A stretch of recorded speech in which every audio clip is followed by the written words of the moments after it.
All right, what is going on, everyone, and welcome back to the Mets Weekly Podcast as we are live at this very moment on YouTube and on X to recap the Mets versus Angels series, as well as all the latest news and rumors in New York Mets land. But before we get into that, I want to remind everyone to subscribe to the Mets Weekly YouTube channel for new episodes of our show that are recorded live after every single series of games during the regular season. For those of you who are watching or listening on playback, you want to join the conversation in the future, make sure to turn on those post notifications to know when we go live. For those of you in the live chat right now, we love reading your comments, your questions, your concerns, all of that great stuff. If you feel like you're being ignored, you're not being ignored. We're just going to start you throughout the show.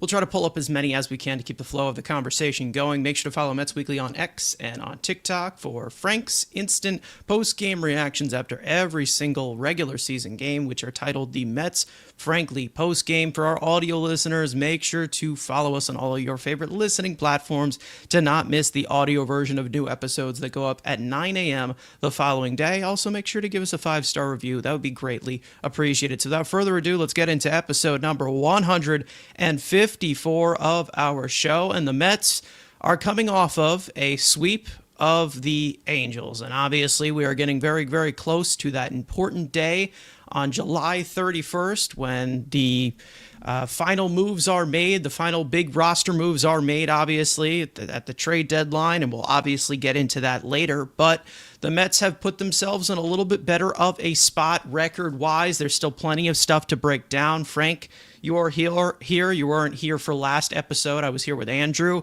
so I guess we're swip-swapping you guys out of here. But either way, Mets get back into first place after last night with the Phillies losing, but still plenty of work to do, plenty of things to deal out. Yeah, I mean, this was a very eventful series, even though it was only the three games. I mean, the Angels, with how much they were booting the ball, the horrible bullpen that they have, the Mets were able to take advantage of it, luckily, and sweep the series. But like we've said overall, there's different ways to sweep a series. Like you could do it in dominant fashion. You're cashing in on golden opportunities where another team messes up. But then you have instances like this where you're just kind of squeaking by. I mean, they had to make the comeback in game one.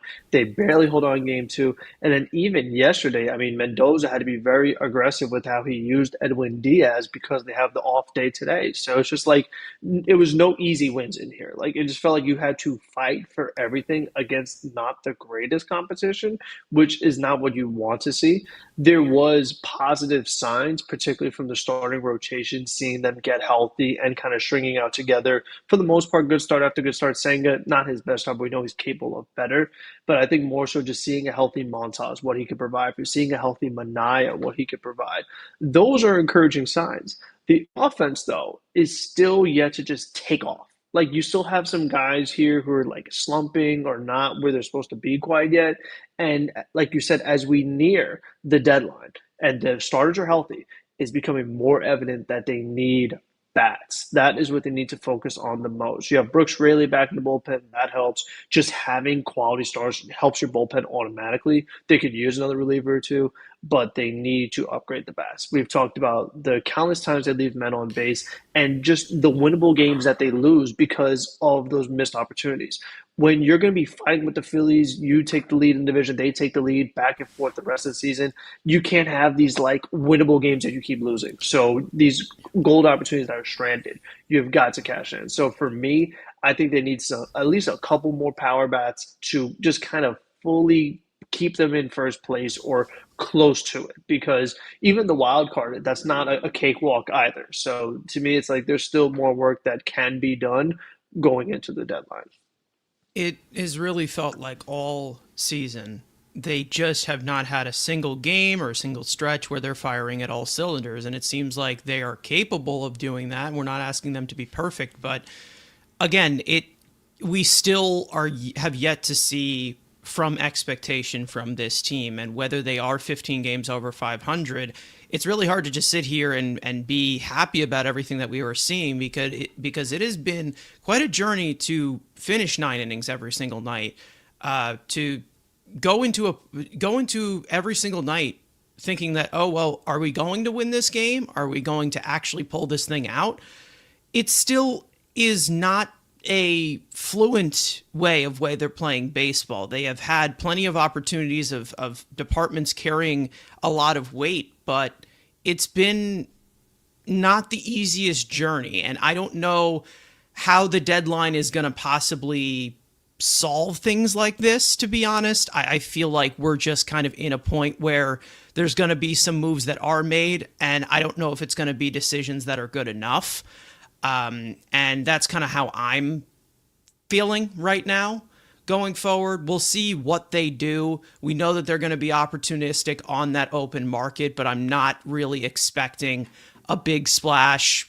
I'm not expecting a big bat. I'm not really expecting a big pitcher or anything. I'm expecting them to load up the bullpen, and maybe there is someone who does get moved on this roster, one of the young guys, which I don't know. I've definitely tampered the expectations from what I was expecting, and I don't know how to feel about it. I've already said I'm going to be definitely disappointed because of when you sign Juan Soto to all that money, you expect them to go all in, but it looks like they're going to fill in what they need. And I don't know how aggressive they are going to be, which is a little scary considering the fact, but there's nothing that, we can do as to the point of what they need to obviously add. I'm okay with them wanting to give the leeway to the young guys this year. And I don't know if it's the recency bias of the recent type of production they have been giving you. And we'll get into one of the young guys as well, who has been really good recently. But I don't like the fact of relying on the young guys to keep this consistency, because we haven't seen the consistency. Because I'm pretty sure like 3 weeks ago we were talking about, all these young guys are terrible. Like I feel like this continues to change, and I feel like we're going to get into that discussion in 3 weeks again when everything just completely dies out. I would like to pursue a bat. I don't know if they're going to end up doing it. I think that they are going to end up searching at one certain position that we will get into. But I don't think that all the problems or a majority of the problems can be solved with a deadline. I don't think it's possible. I don't think they will. And it's pretty much just waiting things out and hoping that things catch fire, because there's things at the top of the lineup. There's 4 guys at the top of the lineup that need to get going. And whether it's that you make an addition or not, or what you need for this team or not, that Fab 4 has got to get it into gear, because we have seen way too many times where they just completely disappear. And you're leaning on them a lot, but they need them to perform, because I don't know how long these young guys are going to keep this up. Who knows? They need to step it up, and hopefully they're saving the best for last, because this year they have played over 100 games now. I'm still seeing a very underwhelming team. And I'm saying that with 15 games over 500, they just don't seem to have any dominant aspect to them. That's basically how I look at it. It basically looks like either it's above average or non-existent at all. Like that's kind of how I feel about all departments on this team. There's nothing that's overwhelmingly great about them, which sure, that can form good departments can form a great team, but there's not really much I'm hanging my hat as of right now on with this, this 2-man race with the Phillies in the division. I don't know. And like you said, wild card isn't a cakewalk either. Yeah, I mean, the thing is that they're still benefiting from the really hot start that they got off to, because going into They this are. Angels series, I'm pretty sure it was like the last 30 games, they were the second worst team in baseball. The only team that's worse than them is the team all the way on the bottom you see on the screen, the Nationals, who are 20 games under 500. We're like the only team playing worse than the Mets going into this Angels series. So, I mean, we can't let this one sweep be like, oh, everything is okay now. We're back on track. Like, Not yet. I mean, this is going to be a really good test coming up because we have offense concerns, yet you're facing a very good pitching team in the Giants. You're going to be seeing Logan Webb and Robbie Ray. So that's going to be a good challenge for this offense, especially with that top four struggling. So we're get a better idea. I mean, it's perfect timing that you get to face these playoff caliber pitching going into the deadline because then you really kind of says like, all right, well, what are we doing with this offense? Because to your point with the young players, this carousel of like, is it Baty? Is it Vientos? Is it Mauricio? I mean, Baty's had a hot stretch, but for no one to really just fully take grasp of a spot in the order that's like you can't move them off of it has definitely been a big issue. I mean, no doubt about it. You got Alvarez back. We'll see if he builds off of it, but there's is a lot of question marks. But I have a question for you. Do you know who the guy on the team with the highest batting average is? It's not someone we would have predicted going into the season. Is it Alonzo right now? No, Or is it uh Beatty right now? Is it nope, Beatty? Would it be well, it can't be McNeil. no, I have is it Nimmo? no. It's not. No. It's not a fat. It's not a Fab Four Soto? guy. Nope. No. Oh, Marte. Yes, it is Starling Yeah. Marte, which we would not Yeah. predicted, but Which is why batting average doesn't matter, but keep going. bangers doesn't matter. But still, the results that are happening, like some way somehow he's getting on base, which shouldn't be a big thing, but for a lot of these guys, Yeah. it actually is. And your leader should not be hitting a 275. Like there needs to be somebody with this kind of payroll that should be hitting higher than that.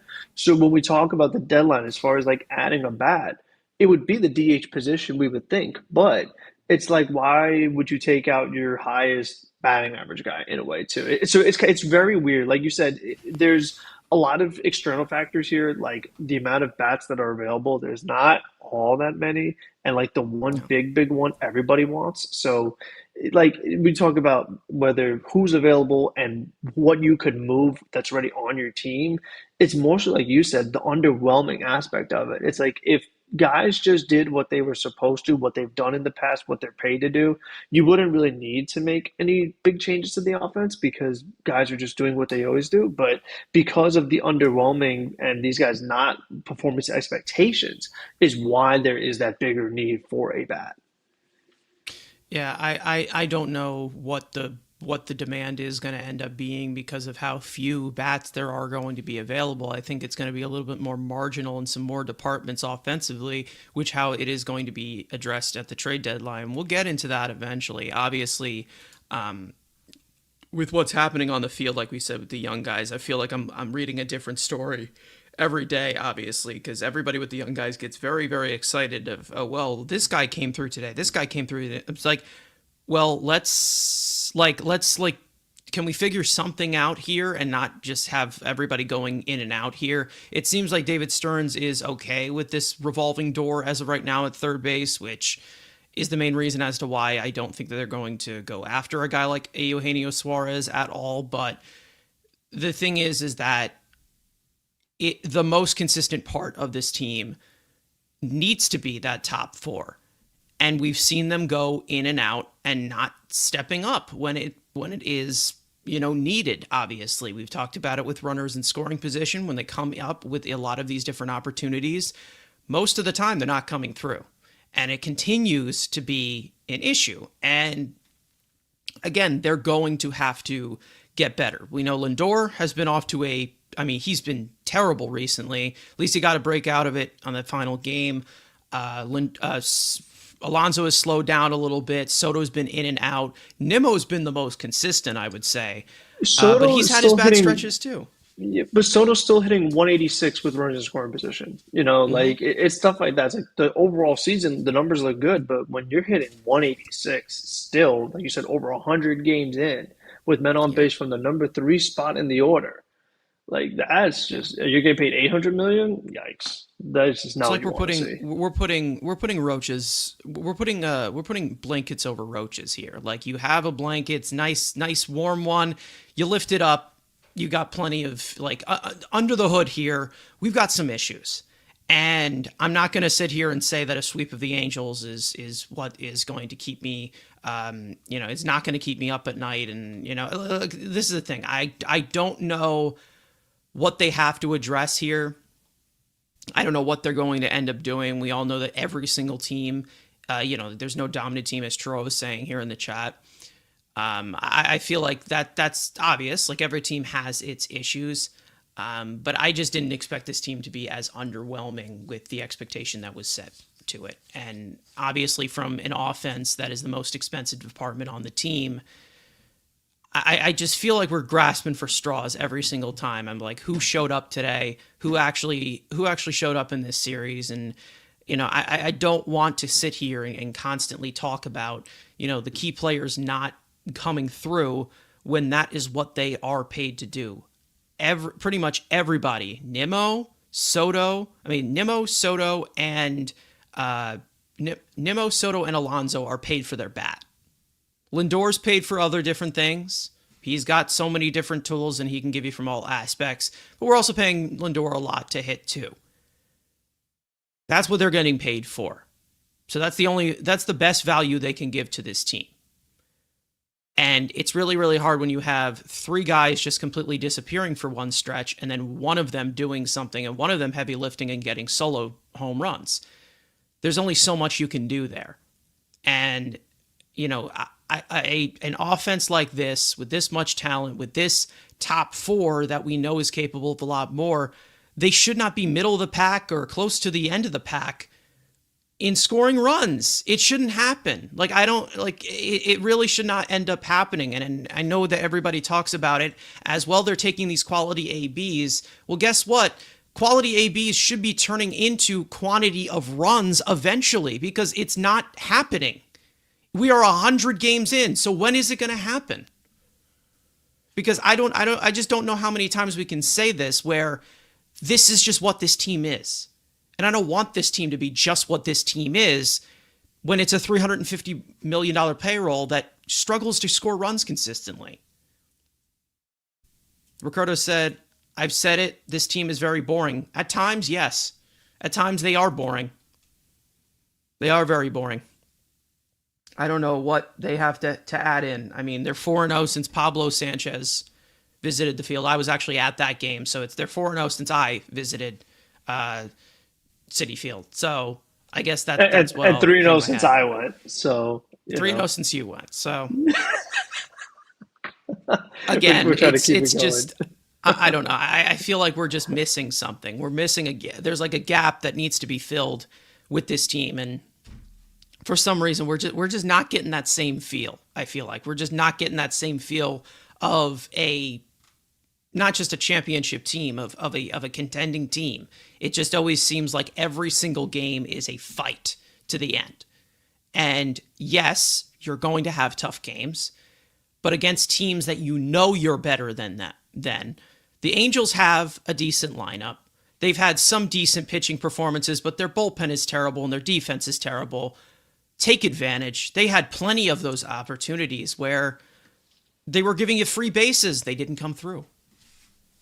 Yeah, I mean, even the Reds series, the Reds are not an amazing team either. And I mean, look how much they struggled there too. I mean, that was a joke. I wasn't here for the series, but man, I had a lot of just very aggravated thoughts with the managing, the performance, the runners left on base. I mean, all of it was just all not pretty just a few days ago. So that definitely is something that, like you said, still is a concern. We have not seen any consistency with the men on base at all. Even I talked about the recap yesterday, but we talked about the 0-100 aspect. They score 6 runs within the first 4 innings and then no runs for the rest of the game. Like the way they could just, as a collective group, fall asleep together and just never not wake up for the rest of the day is also an issue because they, once again, had opportunities. Nothing.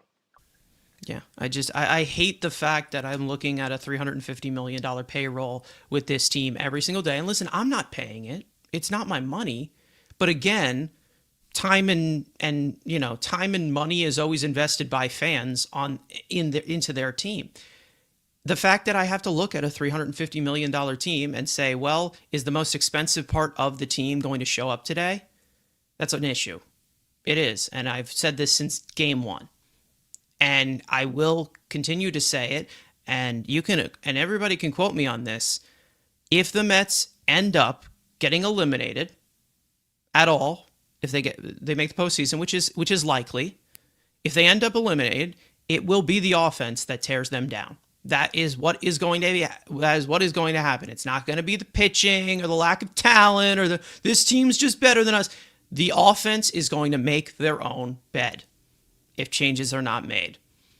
And we haven't seen changes for over 100 games now. So I just, at this point, this is just what it is. At this point, just waiting for someone to bail them out and waiting for somebody to wake up. Because we know that the ability is there. We know it is. And that's the frustrating part about it.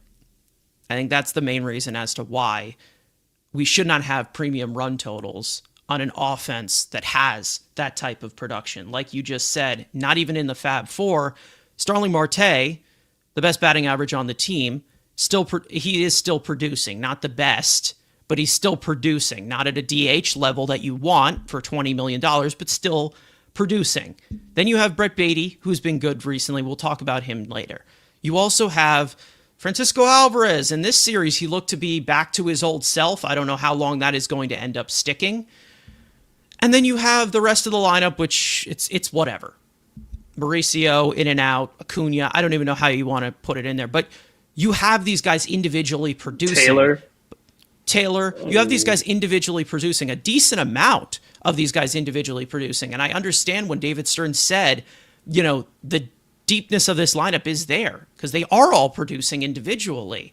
But gelling together as a team, all year, this has not been a thing. Well, I mean, what's frustrating too is that let's say it's a game where Tyrone Taylor is starting, as the game is going on, you hear Gary be like, "Oh, well, Lindor is 0 for his last 28, and Pete is 2 for 32, and Taylor's like 3 for 36." Like you just hear these ridiculous slumps just going down the line that it's like, especially with Taylor, it's like, dude, is he ever going to wake up? I mean, he's got the worst OPS plus on the team. The worst. I mean, that's saying something. So it's just like some of these guys, I don't expect him to hit it all. So again, like I've said, the problem is that you can't bat him ninth in this lineup because of how bad other guys or how inconsistent other guys have been.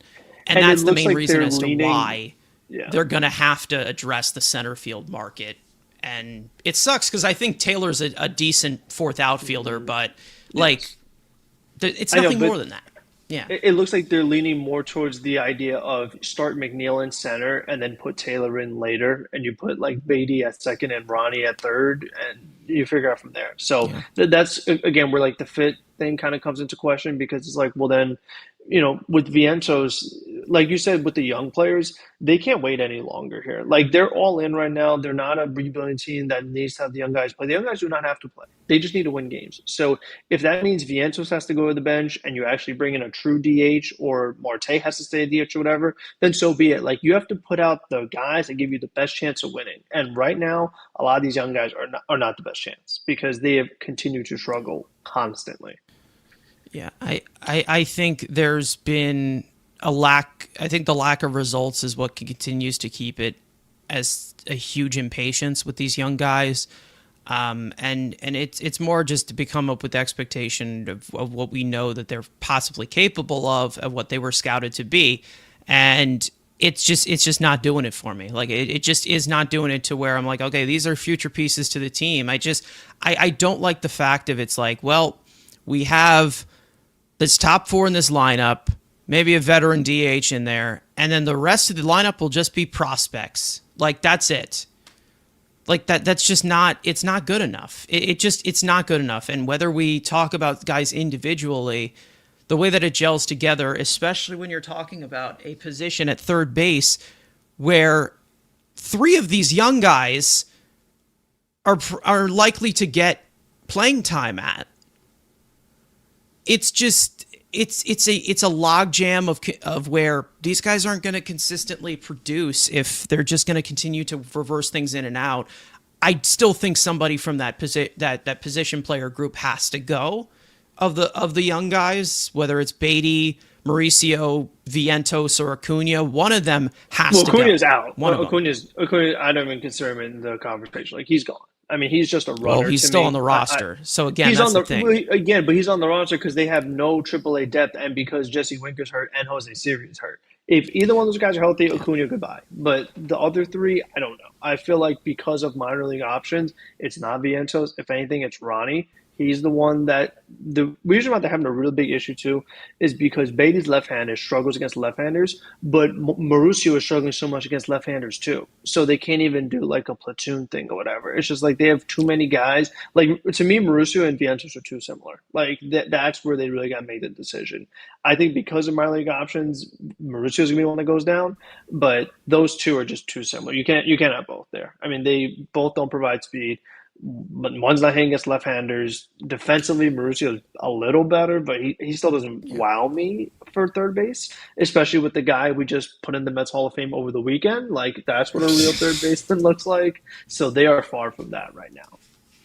Yeah. Mauricio, I mean, I know there's things that he can provide. I'm gonna wait out the speed a little bit because I just again we know he's coming back from the torn ACL. We even saw what's his name? Not even like Ronald Acuna. Like he wasn't really running the bases as much coming from back from the ACL tear. So I know that the plus speed is there with Ronnie Mauricio, and I know that he can provide those tools. I'm waiting it out. I'm trying to be very patient with him because of the obvious there, and I think that the Mets are trying to be very patient as well because of the in and out of how they're putting him into the lineup. But I'm not impressed of, well, we got all these young guys. All right, well, what are they going to do on a consistent basis? Because it seems like they're just as inconsistent as this top four has been all year. So I don't know how I just don't know how it all glues together, and it's really confusing me.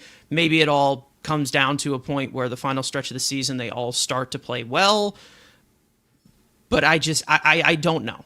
I don't know where a lot of these things fit in. And this offense will continue to be an issue. I know exactly the first move that I am making with this offense. We all know what the first move is, and it has absolutely nothing to do with anybody in the lineup. So, again, they're going to have to make some kind of a decision. I do think that this offense could be a lot better. We believe that it's going to be a lot better, so it needs to be.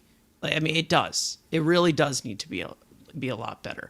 And and this is the thing. And Ricardo saying Mauricio hasn't been that impressive. Neither has anybody else. That's the thing with me. Like I have not seen anything impressive from any of these young guys where I'm like, oh, this is a future piece right here.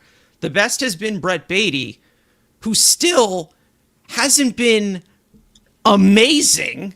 Yeah, Like it's he taken still has a had stretches ridiculous that have been stretch. bad. Yeah, it's taken a Yeah. ridiculous hot stretch to get barely above league average offensively. Yeah. Like a ridiculously hot stretch to And get that's just a barely fact. above That's league not us average. hating on him. That's And just you a still fact. can't hit That's what's happened. lefties. And that's something this whole team is struggling with too. So, Yeah. what are they going to do Lots of about that? holes. Lots of holes on the team. I don't know. There are some things that I feel like can give us more flexibility, but they're just not option. They're just not options as of right now. And I guess they'll figure it out in the next off season. I don't know, where we try this again. I don't know. We run it back, boys. Anyways, let's get into this series with the Angels. What actually happened on the field, and then we can break down everything that went on. Let's run down this one at Citi Field, 3-game series with the Angels. The Mets end up getting the sweep. So you had game one. Kodai Senga would make the start, and he was very un-Senga-like for the first time in a long time. He struggled with control and command of the zone all night. He only tossed just 3 innings pitched, 4 hits, 4 earned runs, 3 walks, 5 strikeouts on 73 pitches, putting the Mets down 4-0 early, but the offense would pick up their ace in the 4th. After a 1-out walk to Jeff McNeil, Brett Baty would cut the lead in half with a 2-run homer, his 11th of the year. Kevin Herget would come on for the 4th and pitch multiple innings in long relief, retiring 7 of the 9 batters he faced. And after a 1-out single in the 6th, Chris Davinsky would come on and finish the inning with a strikeout and a ground ball. However, Davinsky would come back out for the 7th and struggle after a leadoff single was erased from a caught stealing. Davinsky would issue a walk and a hit by pitch, followed by an RBI single by Taylor Ward to give the Angels a 3-run lead. Huskar Brazaban would get the final 2 outs of the inning thanks to a heads-up fielder's choice play by Brett Baty for a 5-2 putout and a strikeout to end the inning. Down 5-2 in the seventh, the Mets would rally after a leadoff walk to Francisco Alvarez and a single from Luis Angel Acuna. Brandon Nimmo would get hit by the pitch to load the bases, and Francisco Lindor would drive in a run with an RBI force out, beating out a play at first base to make it 5-3 Angels. Lindor would steal second base to make it second and third with one out for Juan Soto, who would clutch up to tie the game at 5 with a 2-run single. Brooks Raley would get the eighth and toss a scoreless inning in his second appearance back from Tommy John surgery, and the Mets would finish off the comeback right after a one-out walk to Brett Baty, a double from Francisco Alvarez to make it second and third, and Ronnie Mauricio would give the Mets the lead on a fielder's choice. Yohan Moncada's throw home would skip by Logan O'Hoppe to score Baty, and Brandon Nimmo would add on some insurance with a sacrifice fly to put the Mets ahead by 2 runs. Edwin Diaz would come out for the ninth and dominate, striking out the side on 14 pitches to secure the Mets' Game 1 comeback victory, 7-5. Game 2, Frankie Montas would make his 5th start as a Met and surrender a lot of loud contact, but he was able to keep them in the game. After getting 2 outs in the 6th, he'd be pulled for Rico Garcia following a single to Logan O'Hoppe.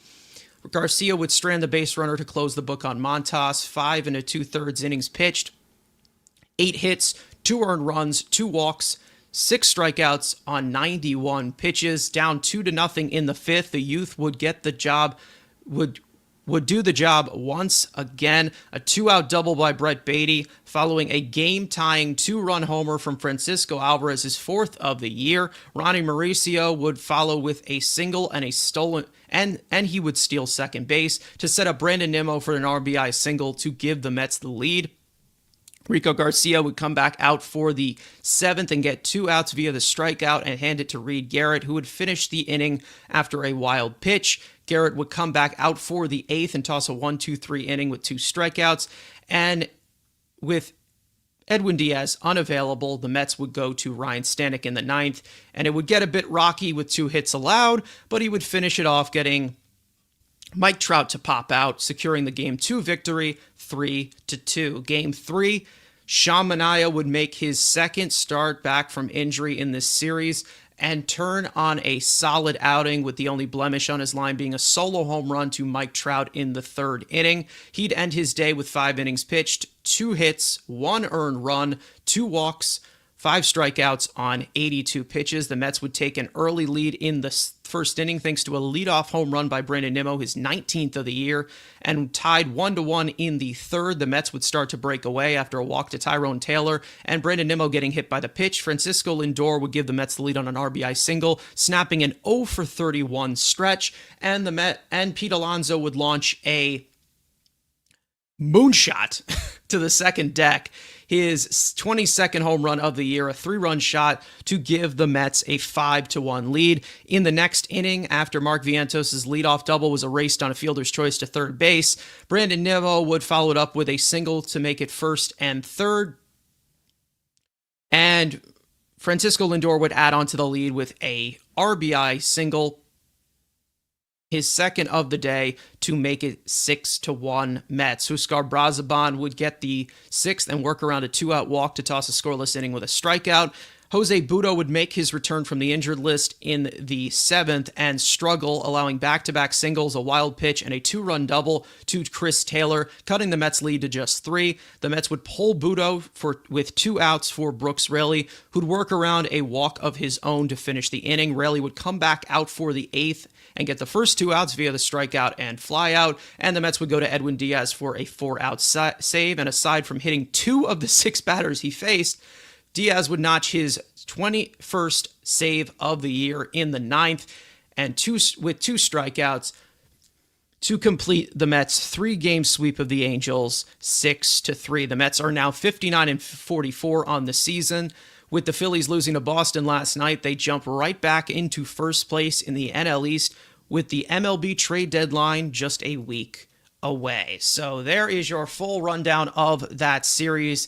Plenty of takeaways. Like we said, there was a sweep, but it definitely wasn't a fluent sweep. There was definitely some bumps in the road to getting that broom over the floor there, if you need some kind of analogy. Frank, I will go to you with your main takeaways. Good and bad. There was plenty that went on in these three games. Yeah, I mean, the first two started bad, ended good because I'll tell you what, I mean, going to game one, I remember, I mean, clear as day, but it was 5-1, runners on the corners. You have pitchers coming out, pitchers going in. I'm just looking at my girlfriend. I'm like, I don't know, man. I was like, I don't feel good right now. I was like, this just doesn't feel like a game they're gonna win. We have multiple runners on, only one out. You're right down 5-1. I was just like, this is ridiculous. Especially like in the beginning, I said Soto hit the ball 106 off the bat. Doesn't even reach. I don't even know. I mean, Carson, you're the math guy. You got me out here. 106 off the bat, 33-degree launch angle, doesn't go to the warning track. What? Like, is that Um, physically possible? I mean, that was City just so Field confusing is to me. City Field is a disgusting pit of fire. That's why. Because I watched it, because from my Yeah. seat, like I saw the ball leave his bat and like it was just destroyed. I mean, it took off so quick. And I was like, wait a minute, what? He caught Well, I that? mean, And 33 degree launch angle is not in the sweet spot. Technically, you need it 32. So I don't know. The math took it and it yeah, died. right down. So And even there you Pete, go. I mean, he went 99 off the bat, and on the Yeah, that even wasn't gonna Vientos leave. had, Definitely. yeah, yeah, Vientos had one I think yesterday. So just do stuff like that, just like really frustrating. But more so in game two, Kyle Hendricks was shutting them down. I mean, we talk Yeah. about hitting approach, hitting philosophy. They were confused. I mean, this guy is pounding strikes and they're just watching. Then they chase. I mean, how many times have we talked about all season long of taking strikes, swinging at balls? I mean, that has been another massive issue this team has had, especially with men on base, and they did that a ton. So, like in both these games, you're just sitting there watching it, like this team is not scoring. They're getting carved up. There's no way they're going to win this. Yet somehow they win both. So, I mean, that was just kind of the big thing to me is that in the end, the most important thing is that it does come up as a sweep, but it very easily could have been, they lose the series 2 out of 3 to me.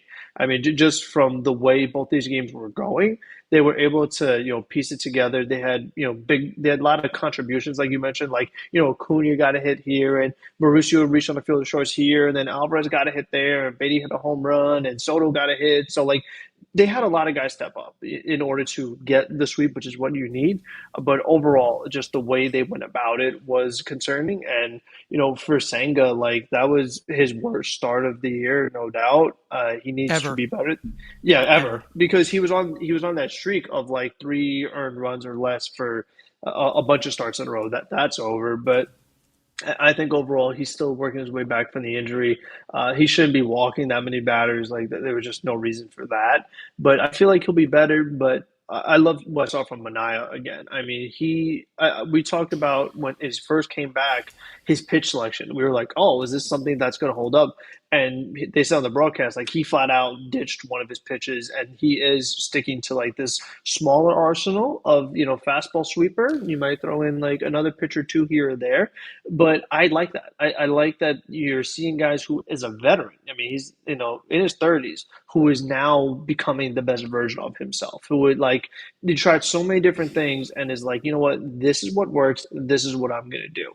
Generally speaking, with pitching, we talk about more pitches, more weapons. Like that's a good thing. Yeah. But if your other pitches aren't all that great, you don't have to use them. It's like just use what is most effective for you that you can actually have success with, and that's what he's done. And you see the results. So I feel like as we talk about going into a deadline, I feel good about the rotation. I think that if healthy, they could be really solid. I mean, you have a top three. You go Senga, Manaya, Peterson, and then even Montas, he threw some gas, 97. He could get it done as a 4. You move Holmes to the bullpen. You could work with that. But it's like we said, the hitting just has to step up because I think that overall we've seen some good stuff out of this rotation. Yeah, again, the starting rotation, it's right now. It's all really just about building them up. We know that they're capable of. Senga I'm sure, will be better again. Like he'll be better than that. He just did not have it. He could not find it whatsoever. And he was misplacing it. He had no recollection of the strike zone at all in those 3 innings, and I didn't feel like they needed to push it at all. But it was great to see, like, I don't know, an offense pick up their ace. We have not seen that for a long time with this team. They always seem to refuse to hit for their top starting pitcher.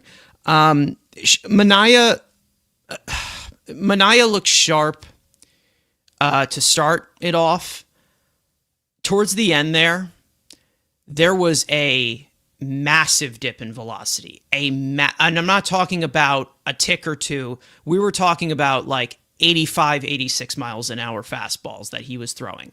So again, he got the good results. He pitched fine. It was great.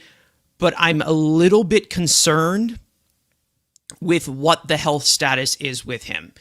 Because again, we had this whole setback or this whole thing about the loose bodies in his elbow. I still think that this is something to monitor here. He's never been someone who dials it up to high 90s. He can top maybe 94, maybe 95, 96. But when you're starting to see in the fifth inning, and I know he's working it back, and everyone was saying, oh, well, he's still in spring training mode. You usually don't see a dip of like 5 miles an hour on a fastball from consistently.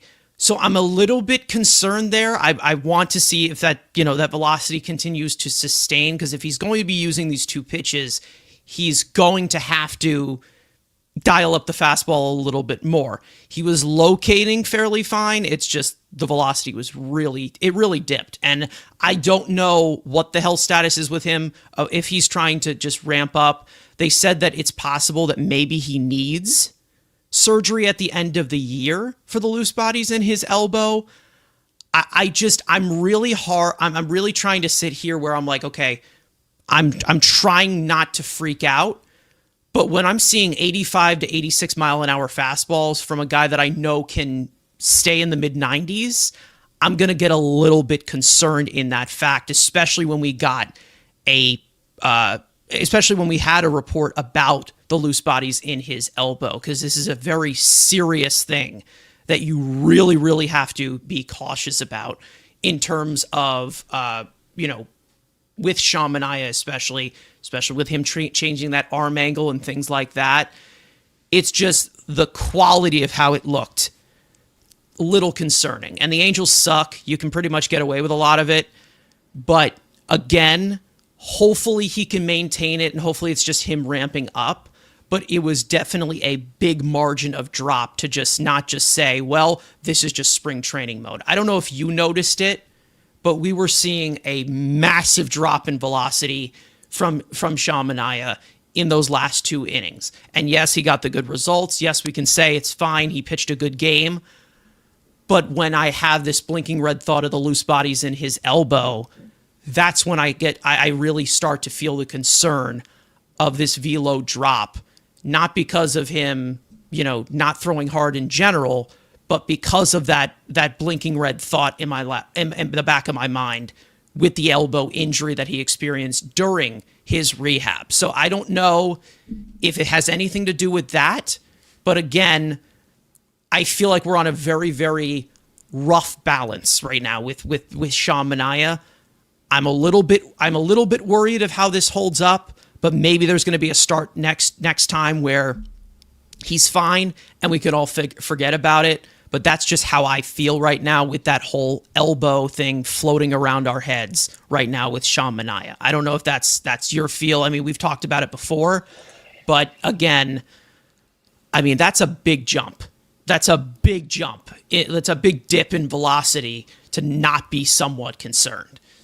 Yeah, I mean, anytime you don't want any elbows floating, you know what I mean? Like you just don't want to have anything No. having to do with the elbow just in consideration, because you never know when it's one pitch and goodbye. Like that is how it goes. I mean, we've seen it happen far too many times. But I think the one thing that I'm like I have in the back of my mind is his first start with well, not first start, but first appearance against the Royals, where they had Clay Holmes go a few and Manaea win a Yeah, few.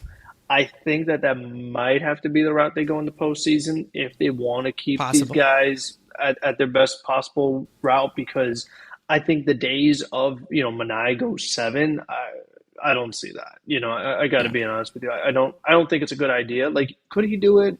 based off of stuff, yes, because I mean, like to your point, the velocity dipped, but he finished very strong. Like I think he He retired did. like the last X amount of batters, so that was good. But you obviously want him to be healthy. I mean, that is the main thing. So it's still an experiment. I mean, that arm angle is certainly different. It's down to 14 degrees. It's down quite a bit. Chris Sale's at 8 degrees, so it's not at that level yet. But I mean, it's still something that we got to figure out because he mentioned that like the shoulder, the elbow, like it was dead by the time the playoffs rolled around last year. So you've got to be mindful of his workload. And I wonder if when Blackburn is ready to go, do they do a six-man rotation? I feel like they might have to, especially for Senga. I mean, Maybe. you Holmes is on. You have concerns about his workload. Like, I mean, outside of David Peterson, you basically have like workload concerns for most of these guys. I mean, Montas, You do. he missed months with an injury, so I feel like you're almost forced to. But at the same token, when you're battling the Phillies day in, day out for first place, can you afford to have Blackburn in your rotation? Like that's another thing that they have to Who think about knows? too, which Yeah. is why yeah, which is why people are saying like, get one more, like Gabriel says, like get one more solid starter that can give you some innings. That's good. Like that is something that they really do have to think about. And if they can get it, great. But I mean, like you said, you always have to like fingers crossed with health, especially with pitching health. But it is something that, what, as we get closer to it, maybe there's some other opportunities, different things they could do. But that would kind of be one thing I'm thinking about is like combining Holmes and Mania because it It is a could concern. be a thing. It, They do. it really It could is. be. It is. I don't know the innings. Again, you look at plenty of different rotations right now. These guys are all over 100 innings pitched. We don't have like anyone besides David Peterson over that threshold right now. Like we are seeing bits and pieces every single time they go out there. And that's the main reason as to why I think the main target at the deadline in that rotation should be somebody who you can pencil in pitching into the sixth inning. I don't know if they're going to go that. It seems like on the pitching side, they just want to go for a bona fide ace. If that does end up happening, that's what we've been seeing recently. But again, in that whole realm of pitching, I mean, I'm very I'm trying not to freak out with Shamanaya, but from this new arm angle, from the injuries he had at the beginning, for the loose bodies in his elbow, I mean, there's a lot of red flags in this scenario where I'm like, okay, let's hope that this doesn't end up crashing down because I'm a little bit concerned with not just how he's throwing the baseball, how the ball is coming out of his hand because he is getting a bunch of swings and misses and it seems like there's been an adjustment, but nobody voluntarily these days says, well, yeah, I'm going to throw an 85 mile an hour fastball. No one voluntarily says that ever. If you're going to throw 90, which he was sitting for the little bit of it, it was just declining in that start. And I don't know if it's just his ramp up or whatever. But again, those loose bodies in his elbow that we saw before he came back, that's the main reason as to why I have that concern. That's the reason as to why. It has nothing to do with not being fully stretched out, or he's in spring training, because we know he's in spring training right now. So just I didn't like it. I wasn't comfortable watching it. You were getting the good results because the Angels stink, but it was concerning to see that drop in such a massive amount. It was just very spotty. Let's just say that. I feel like it's a very dangerous realm we're in right now with Sean Manaea. Like if something doesn't go right and something goes wrong, we may be screwed with him. Like I'm a little bit I'm nervous. I am. Mhm. It was weird because it was some fluctuating. I mean, his last fastball was 90, and the previous three fastballs were 89s. Like you mentioned, he threw an 86 in there, he threw an 85 in there, but Yeah. it just fluctuated. Like it was just The kind of shape was the strange. same though. That's the thing. The Yeah. shape was the So same. I just don't know if it's a strengthening or conditioning thing with his arm, but that's not good to see. Like that's yeah. not good. It's just a big margin, especially again with those elbow concerns. But as for the rest of this series, the kids really did step up. Let's just say that. We'll get into Brett Baty in a second. Francisco Alvarez. Frank, you know what's so weird to me? When a power first prospect uses his power, isn't it such a weird concept for that to happen? I mean, I didn't even know that power existed. I thought we were supposed to keep that Ferrari in the garage or whatever dipshit Aristotle said to him. And I mean, wow. It does look better. I mean, we saw it instantly from that. And I really do like what we were seeing from Alvarez a lot better. Obviously, it is 2 games that we saw. He did not play that third game. But from what we were seeing in AAA Syracuse, he hit 11 home runs. What was it, in like 80-ish ABs there? I mean, he was just tearing the cover off the ball. So I'm hoping that this is the start of something new, and then that we don't have something else that goes into his head. But again, good to see him back. And he also looked a lot better behind the plate, too. I will say that. He looked very good. So first impressions of him back, I would say. Good series, good second impression, I guess we're saying, because he's back now, I guess. Yeah, I think he definitely needed a confidence boost, and going to AAA, having that much success. If he just had like 1 or 2 home runs and you called him back up, it's like you don't know. But the fact that he worked on his offense, he worked on his defense, basically set out what they wanted him to do. It Yeah. was a successful stint, a successful assignment that he was able to return. And for me, the home run he hit, I love that it was pulled. I mean, it was pulled. It was high energy. It was in a big moment. He's like going crazy. Like, that's him. Like, that is Francisco Alvarez. In game 1, where he hit the double that, Chris Taylor probably should have caught, but still it went Yeah. to right field. That was one of the things that we saw during his rehab assignment, is that unfortunately, a lot of his home runs were to right center, to right field, but occasionally he did pull Which is fine one because he has that natural power, but like he actually does. He lift the pulled baseball. Like some, that would be yeah. nice. Yes, so he You know? pulled some in the minor leagues. He obviously pulled the one that he hit during this series, but he had, I think it was like a career high in blocks in the first game with Senga pitching with the ghost fork. So the fact that he was able to keep those in front of him is very important. And then the next day catching Montas, who also a very heavy usage of splitter, need to keep those in Yeah. front of you. So it was a good test for him to have those 2 pitchers as far as if they were concerned about his blocking. But the big thing was that Alvarez said he learned about himself, that he needs to be more patient. And that was a big thing. He drew a couple of walks in game 1, Yeah. and just in the home run that he had, he found himself in a more favorable count. He's been laying off some pitches that normally we see him take a whack at. And what's funny is that in that same AB, he hit the home run. I'm pretty sure it was like first pitch. He took like insane swing. I mean, just it really went for Yeah. it. I mean, you're down 2, your team is struggling, you have a runner on. Like, he took a ridiculous swing, but then somehow still hit a home run later that AB. So for me, he looked a lot more like himself, like we know what he's capable of. He still is so young. He needs to show consistency, do it against better competition. We'll have a great test, these next 3 series. But I think overall, he looked like he accomplished what they wanted from him. Yeah.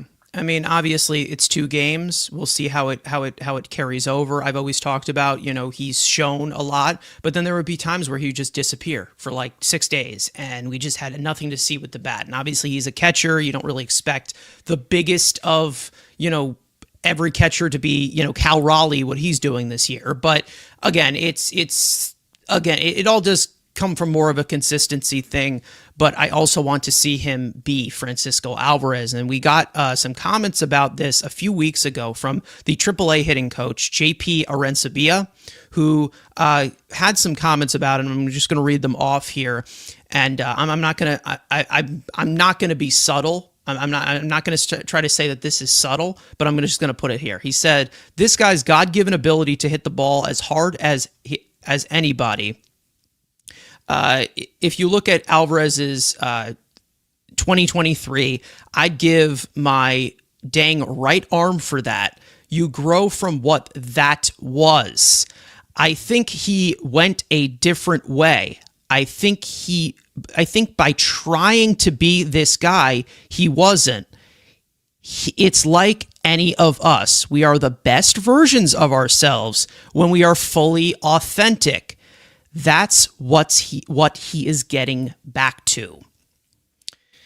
Does that sound a little bit different to you from somebody else? Yeah, but I mean, and that's a problem though. I mean, you want to have consistency, and we talk about this a lot because we were mentioning the struggles with the young players hitting development. The message that you're getting in the minor leagues is supposed to be the same message you get in the major leagues. Like it's everyone's supposed to be in sync. You know, the AAA is with the AA, the AA is with MLB. Like it's supposed to be the same hitting philosophy of what the front office wants throughout the organization. It can't be AAA says to pull it and MLB says, go the other way with it. I mean, that really cannot be happening. So that is something that they really have got to focus on and make sure that we're all on the same page here because that is not good. Because we've talked about it before. I mean, the biggest example is PCA. We don't think we see this version of PCA if he was still a Met. I mean, we just Chavez would try to turn him into something totally different, and like how could you feel good about any of these guys? And honestly, a lot of the hitting prospects are already dropping in ranking. I mean, the newest top 10, like Gilbert's out of the top 10, Clifford went Yeah. down. I mean, what's going on here with our hitting like prospects? I mean, all these guys are dropping. I mean, even Jed Williams has not been overly impressive. We've already seen what's happened with Acuna. We already have all the core guys battling, not knowing what's going on. I mean, are we going to develop any hitters? Because this Yeah. past few years have definitely been a major red flag. Yeah, I don't know. I just again, I'm already in the advocate to get JP up here for the majors next year as the hitting coach. I'm really already I'm pushing for it because from what I just heard right there, from identifying that the guy actually has God-given power and he should use it. Yeah, maximizing the best strengths that you have, absolutely, and not just completely ridiculing what they did. It's a complete difference. And the fact that we're getting those two different comments about him from a AAA hitting coach and a major league hitting coach, I don't know. And this is what I continue to say. It has absolutely nothing to do with the team itself. And everyone talks about the hitting coaching. It has no effect on this and no effect on that. The young guys, it is impressionable, and they are supposed to be the supposed future of this type of team and the pipeline of developing hitters. So if you're going to just come here and have a hitting coach turn them into something they're not, or try to turn them into something they're not and push it, then you're going to continue to minimize what they can do at the major league level, and they're going to continue to stink. They're going to continue to be underwhelming. So again, it's just it's not the amount of damage that they have done at the major league level. It's bad. It's not good, and I'm not happy with it. And this is more of an off-season topic, but again, Francisco Alvarez, great to have him back. Hopefully, this continues to stick.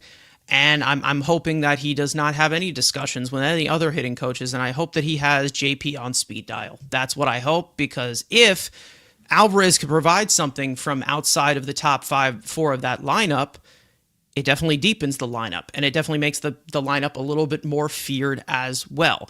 Is this going to turn out to be a fantastic season overall for him? Probably not. But it is still an improvement compared to what we were seeing, which is not the Francisco Alvarez we were expecting. Not the guy who we were like, oh, well, this is a future MVP, but we knew that this guy's bat was going to contribute just as much, and it wasn't. And we weren't seeing that middle of the order type of catcher. Hopefully we start to see it. I hope we are. No one's given up on him. He's 23 years old. But it was getting bad for a long time. So I'm glad that he got his reset, and I'm glad the reset was, exactly what he needed, and he was able to hit, 11 home runs in AAA, get that confidence back, and I hope that it sticks. That's what I want to see. I want it to see it stick. So either way, I do want to do a little bit more takeaways. Frank has to step away for a second here, so I'll do a little bit more of Gavin for what we saw in this series. Either way, Frankie Montas, a lot more sharp than we saw, but we did see a little bit more of the loud contact. He was definitely getting a little bit bailed by the defense behind him, which is good. Obviously, we know that David Stearns obviously has that big impression for defense of, guys can go get it. We know there was that big throw by Juan Soto in the outfield that was very, very big for him, but he was also able to get a decent amount of swing and misses too. His splitter was definitely working as well. Like we said, with Francisco Alvarez behind the plate, blocking it the way that he did, they were able to put them away. He was able to put some batters away, but he was definitely failing to miss some bats. 8 hits, obviously. And, again, it was a mixed bag of everything. But like we've said with Frankie Montas, we don't really expect him to be an ace whatsoever. We expect him to be a number 5 in this rotation. That was what he was paid to be. And hopefully it continues to improve. We'll see how he does against some of these more contending teams like the Giants and the San Diego Padres coming up. So we will see how all of that lines out. But definitely a better start, and it seems like as we have continued through those 5 starts, it seems like Montas has started to get better and better and has looked a little bit more confident, and finishing off batters and making pitches a lot better. So that was definitely impressive. We already talked about Sean Manaea. Kodai Senga, what was that? I mean, I have no idea what that was. I've never seen Kodai Senga melt down like that. And I know I obviously am saying a meltdown, but it's not a complete shell. It's 4 earned runs. But he was definitely struggling a lot. But we know that the stuff is still there. He's still got the 5 strikeouts. I'm not going to completely panic because I don't think that this is going to be a very common occasion. But, there's definitely a point of where the Mets are going to have at the stretch, like they had last year with Manaea and Severino and Quintana, where, someone's going to have to step up in that rotation and give them a little bit more of length. I don't know if that's going to end up being Kodai Senga because of just the concerns with his injury history. But I'm hoping that we have a little bit more hoping that we get a little bit more, and then they hopefully are able to push him a little bit farther than what we are seeing. Somebody in the chat said this. Ricardo saying, I know that this is a popular opinion, but Senga is overrated. I understand people saying this. I do. I really do. Even though I'm a big fan of Senga, there are some warts with him. The health is definitely a concern. The volume is definitely a concern.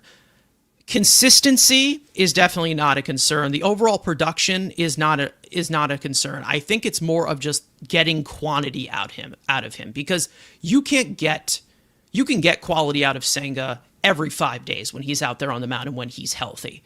However, the quantity of it's scarce. It is very, very scarce. I mean, he's been healthy regulatively for the entirety of the season, except for those few weeks where he was out.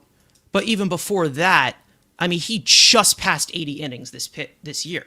Like, he just passed it. And even in that rookie year, where you're going towards capacity with the Tommy Johnson concerns that they had with his physical before he signed, in his rookie year, 166.1 innings pitched. They didn't make the playoffs. So that's, again, that's not a lot. Like, that's from your ace, you expect to get into that 180 range there every single season. And you're not getting that type of volume from Kodai Senga. And that's the main reason as to why I think a lot of people veer off from the conversation of saying that he is an ace. I think there's ace level stuff. I think there's ace level makeup, but there are still some warts with Kodai Senga that I think are very, very, they're very valid.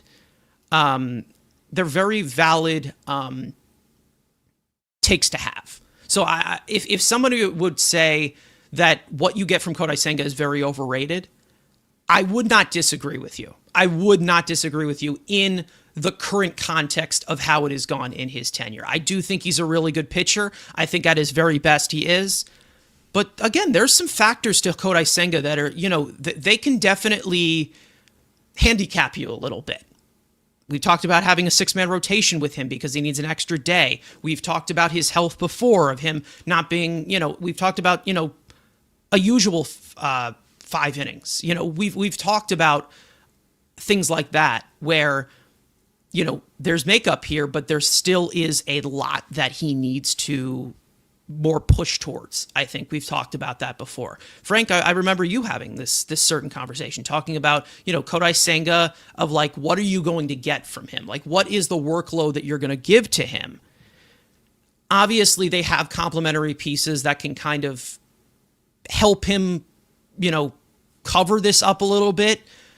But we're definitely going to have to see a decent stretch from him where he's going 6 or 7 in it. Like, we're going to need to get that from Senga eventually. I don't know when it's going to happen. And that's basically the main reason as to why I think people are a little bit cautious about this. I mean, I understand it. I feel like the big thing is last year. I mean, he basically missed the entire year. You saw He's him for nowhere to be like found. Yeah. it's like an inning or two in the postseason, but he wasn't even himself, so he wasn't actually healthy.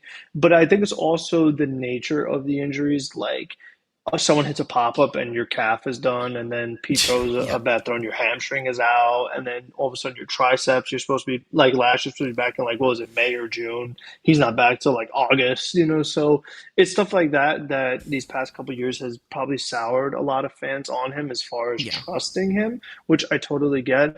But like you mentioned with the workload, pitching the 6 days, that's something that the Dodgers have to do with their starters as Yeah. well, because that's the workload that pitchers who come from Japan are used to. So that comes with it. And you know what? I think when you see what he's capable of, it's a fine trade-off because of how good he can be. Like you said, the he has ace level stuff.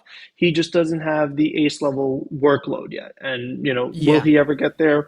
We'll see. But I think Yeah. overall, when like we've said, when it comes to pitching, you're just trying to eat innings, and then when you are in first place today, you got to get to the postseason. It's like Yeah. once you get to the playoffs, then you could just kind of unleash a little more. You could push Senga a little more. You don't have to have 6 starters, and then it'll be worth it. It's like just to get him there healthy this time around, you feel like that automatically is a big upgrade for the Mets this year compared to what they had last year in the playoffs. So if they Yeah. have to, take it slow with him just to get him through the year and then let him go wild, that's good with me. I mean, a similar example in basketball, OKC, that's what they did with Caruso.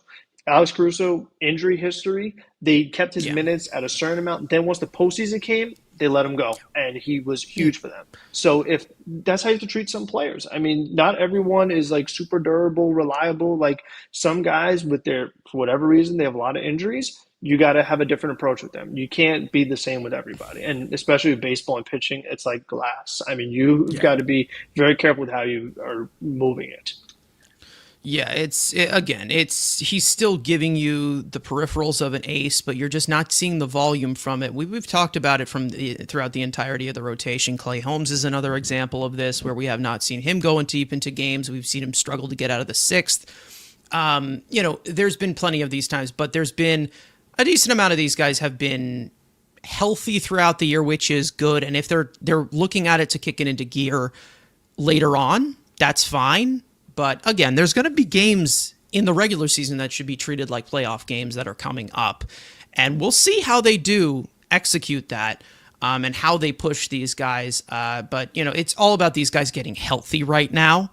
And then also, it would also be nice if the most expensive part of your team could produce at a consistent rate. That would be good. And you wouldn't need ace level pitching every single night, where these guys, if they give up 3 runs or 4 runs, you completely disappear. They were able to hide behind it in this series because the Angels bullpen is a mess, but there's going to be better bullpens that you face, specifically the Giants that are coming up, specifically the San Diego Padres that are coming up, who are, I believe, they're like right behind them in the wild card, I think. Or they're like in the wild Yeah, card right now. yeah. The Padres are ahead of They're the Giants and have a wild card yeah, by spot. a game and a half. Yeah.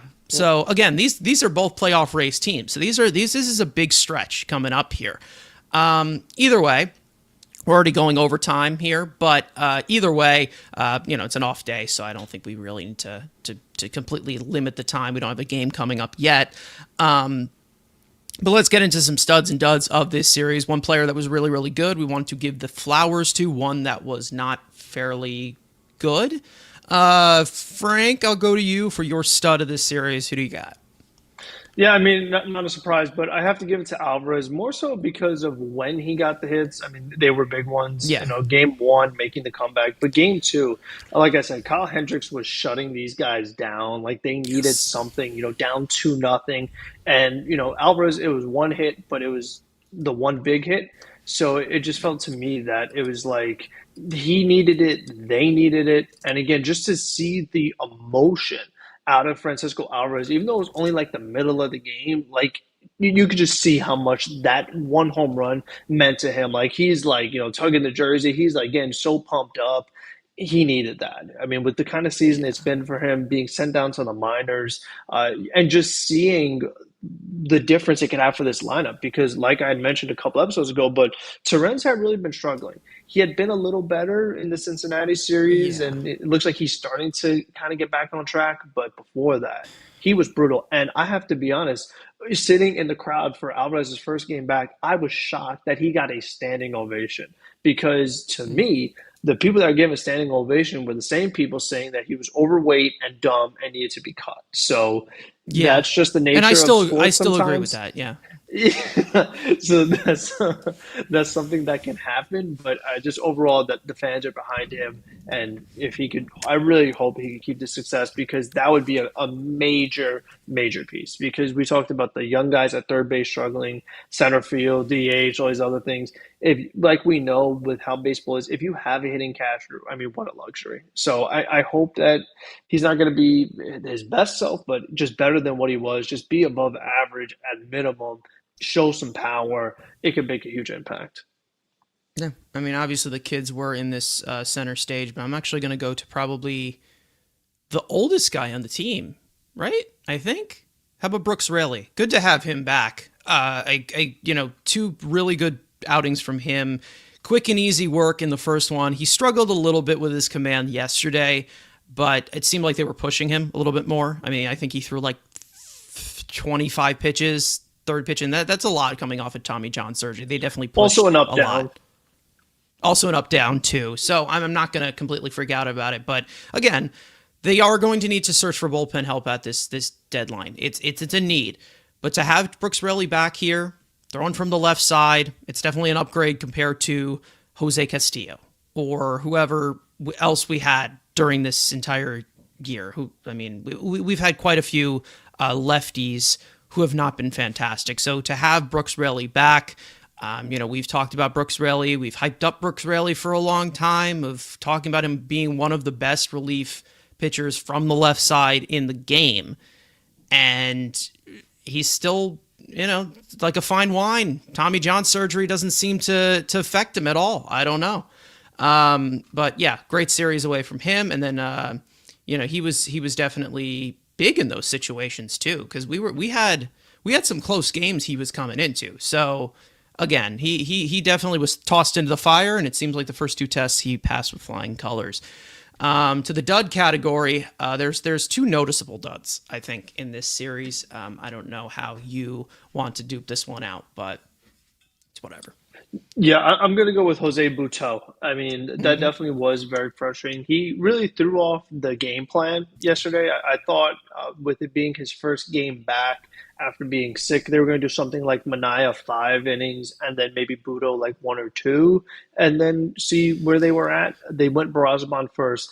Then they go Butto, and he just couldn't get out. I mean, he put way too many guys on base, and that's why Brooks Raley had to pitch as much as we saw. He had to do an up down, which definitely was not part of the game plan. And then Diaz had to go more than an inning, which also not part of the game plan. And it was Yeah. lucky that the Mets had scored the 6 runs because Bruno was giving They them were lucky they back. I had mean, a day of rest after the day after, exactly. too. Yeah, because they wouldn't be able Yeah. to do all that if they didn't have that day off. So, I mean, Budo Yeah. really kind of put him in a tough spot. First game back, hopefully he can get back to where he was before the illness. But it was just like, come on, man, we can't have an easy game. Like it looked like we finally had like a nice easy game because like was it the first two games were sweaty. We thought we were gonna be all right this third one, but I was like, oh my gosh, here we go. Now we got to overwork the bullpen a little more than we wanted to. It definitely was frustrating. Yeah, he's having a roller coaster season. As Ricardo's saying, he's having a lost season. I wouldn't say that. I'd say that the start was very rough for him. Then he had a really good stretch, and then he ended up getting hurt. I don't know. I don't know what the illness was. I have absolutely no idea what it was. Hopefully, it doesn't affect him for that long. But he was pitching with an illness on the mound. He had an ill for not getting outs. That was what was happening. I don't know if it was not getting outs itis. I don't know. That's a very We've big seen a lot of condition, guys especially in the have Mets it. bullpen, a lot. But it's whatever. Hopefully he's better the next time out. But yeah, that was a really bad outing. And then also speaking of bad outings, Kodai Senga, a really, really bad outing. Was not Senga. That was not Kodai Senga. We know that is not Kodai Senga. That is one of the worst outings I think I've seen him have. I think I've seen him have like 3 really bad outings. He had one in Cincinnati in his rookie year. He had that one against the Dodgers in the playoffs. And then this one is probably the third one that I have seen. Because like we've seen him consistently put up 2-run ball, 1 to 2-run ball every single time. And it's crazy to think that a Kodai Senga blow up is 4 earned runs, because sometimes you take it, but with the lack of volume like we said we get from him, it really is a linchpin if he does not end up pitching well. So it's whatever. We know that he'll bounce back. He'll make his adjustments. He's a perfectionist, but definitely did not help to be in that 4-0 hole early on. But they were able to fight back, so that's good. And they were able to take advantage of a Angels team that's not fantastic, and they were able to get the sweep. So Andrew, you didn't, because it's time to talk about Brett Baty, who in this last stretch recently, especially in July, has really started to pick it up. And then obviously since him getting recalled from AAA Syracuse, we got to talk a little bit about this stretch that we've gotten from Brett Baty, because to start off the season, it was not great. It was the opposite of great. It was so bad that he was nearly unplayable. He goes down to AAA Syracuse, figures some stuff out, starts to hit a little bit better, comes back up, and ever since then, he's actually been a productive player for this team, and that's the main reason as to why he's been getting a majority of the third base time, regardless of what's been going on with Mark Vientos or Ronnie Mauricio showing out. Baty has gotten a majority of the time, and he's earned that time by actually producing from not just at the plate, but also defensively as well. Let's get a little bit of a rundown of this hot corner revival from Brett Baty, which it seems like he has revived to showing a little bit more from what we have seen from his original draft expectations. Ever since he was recalled from AAA Syracuse, he has a 675 OPS plus and a 116 weighted runs created plus in 201 plate appearances, which he was recalled on May 7th. We're seeing the percentiles in hard hit percentage go up to the 73rd percentile now, with him being a qualified hitter. That's what I was also waiting for him to be a qualified hitter to talk about this. It's just a better way of doing this. Average exit velocity, 65th percentile. We're also seeing him get really, really good quality contact, lift the ball a little bit more. And then there's also a big stat line there in that fourth line. He has a 110 weighted runs created plus with runners in scoring position, which is he is 15 for 58 this year, which is the 4th best on the team with runners in scoring position, which is a big piece of emphasis, especially on this team that has really struggled in that department.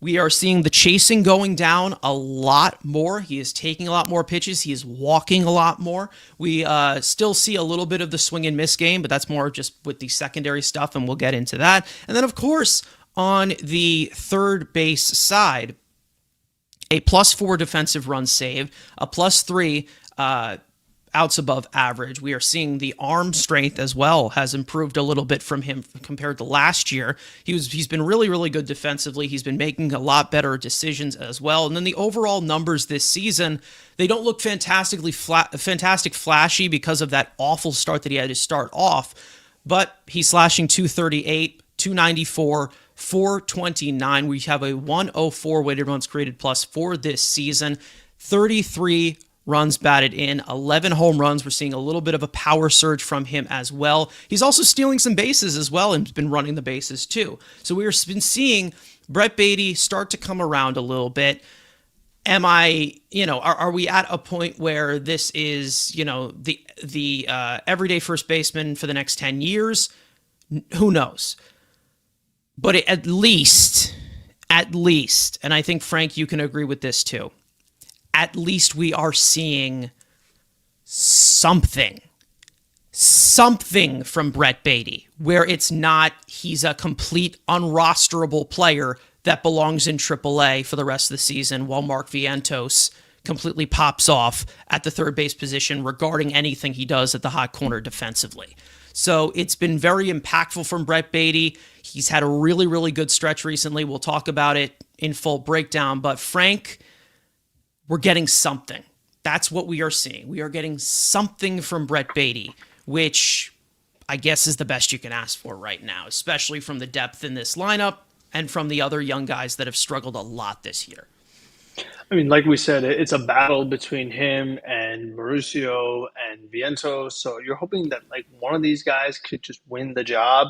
And right now, I mean, Beatty's in the lead. I mean, finally got the WRC plus above 100. That's like the first milestone to hit, like the first box to check, and he's done that. It's a matter of keeping it going. But for me, what I found the most fascinating just looking at Baty is the home and away splits. I mean, they are very, very drastic. So this season, he has 11 home runs. 10 of them are at Citi Field. He only has one home run away. He actually has more Citi Field home runs than Pete Alonso. Very strange. I mean, not something you would have predicted.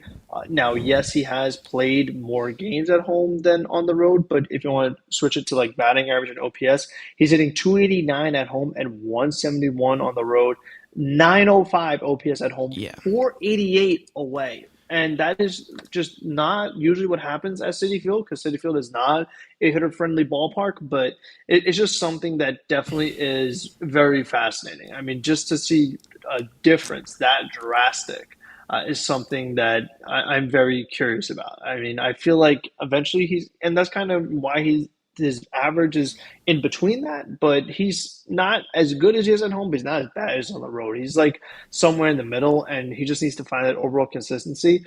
My biggest concern, though, is like I mentioned earlier, he's had this great hot stretch, and because of that, now the WRC plus over 100. But once he does kind of tail off a little bit and kind of come back down to earth, is he going to go back to being under league average? I mean, that's what we don't want to see. So I'm more curious to see, like, once he does face a little bit of adversity, it's like, does he go into like another massive like drought, or can he actually find a way to still be productive and an effective player for you, hopefully on a daily basis? Listen, I have talked about Brett Baty before, more in a negative sense. I think I've definitely criticized him a lot from what we were seeing from first round expectation. It's obviously been a long time since he was drafted. It was 2019. He was taken in the first round. It's been 6 years since then.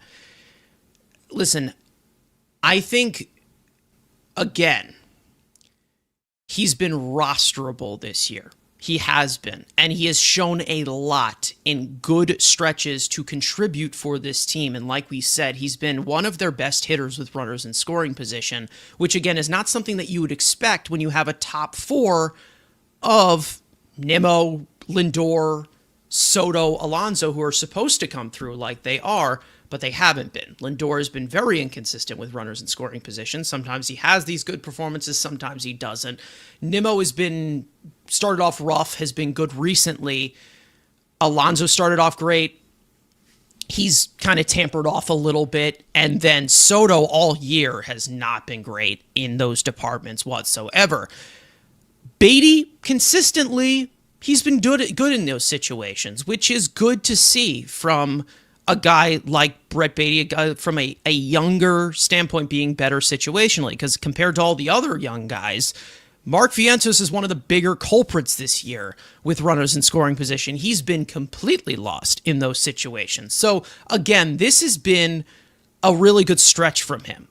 But we have said this all the time. It will continue over and over and over again. We talked about this before the season even started with one of the best Mets insiders, Pat Ragazzo. He was on the show. We talked about Brett Baty.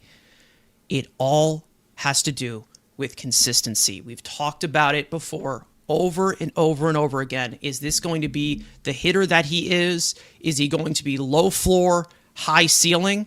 Because again, what I'm seeing from this season, he started off awful. A 67 weighted runs created plus from March to April. A 156 weighted runs created plus in May. A 63 weighted runs created plus in June. And now a 143 weighted runs created plus in July. So are we due for an August that's not great? Or is he going to continue to get hot at that right time?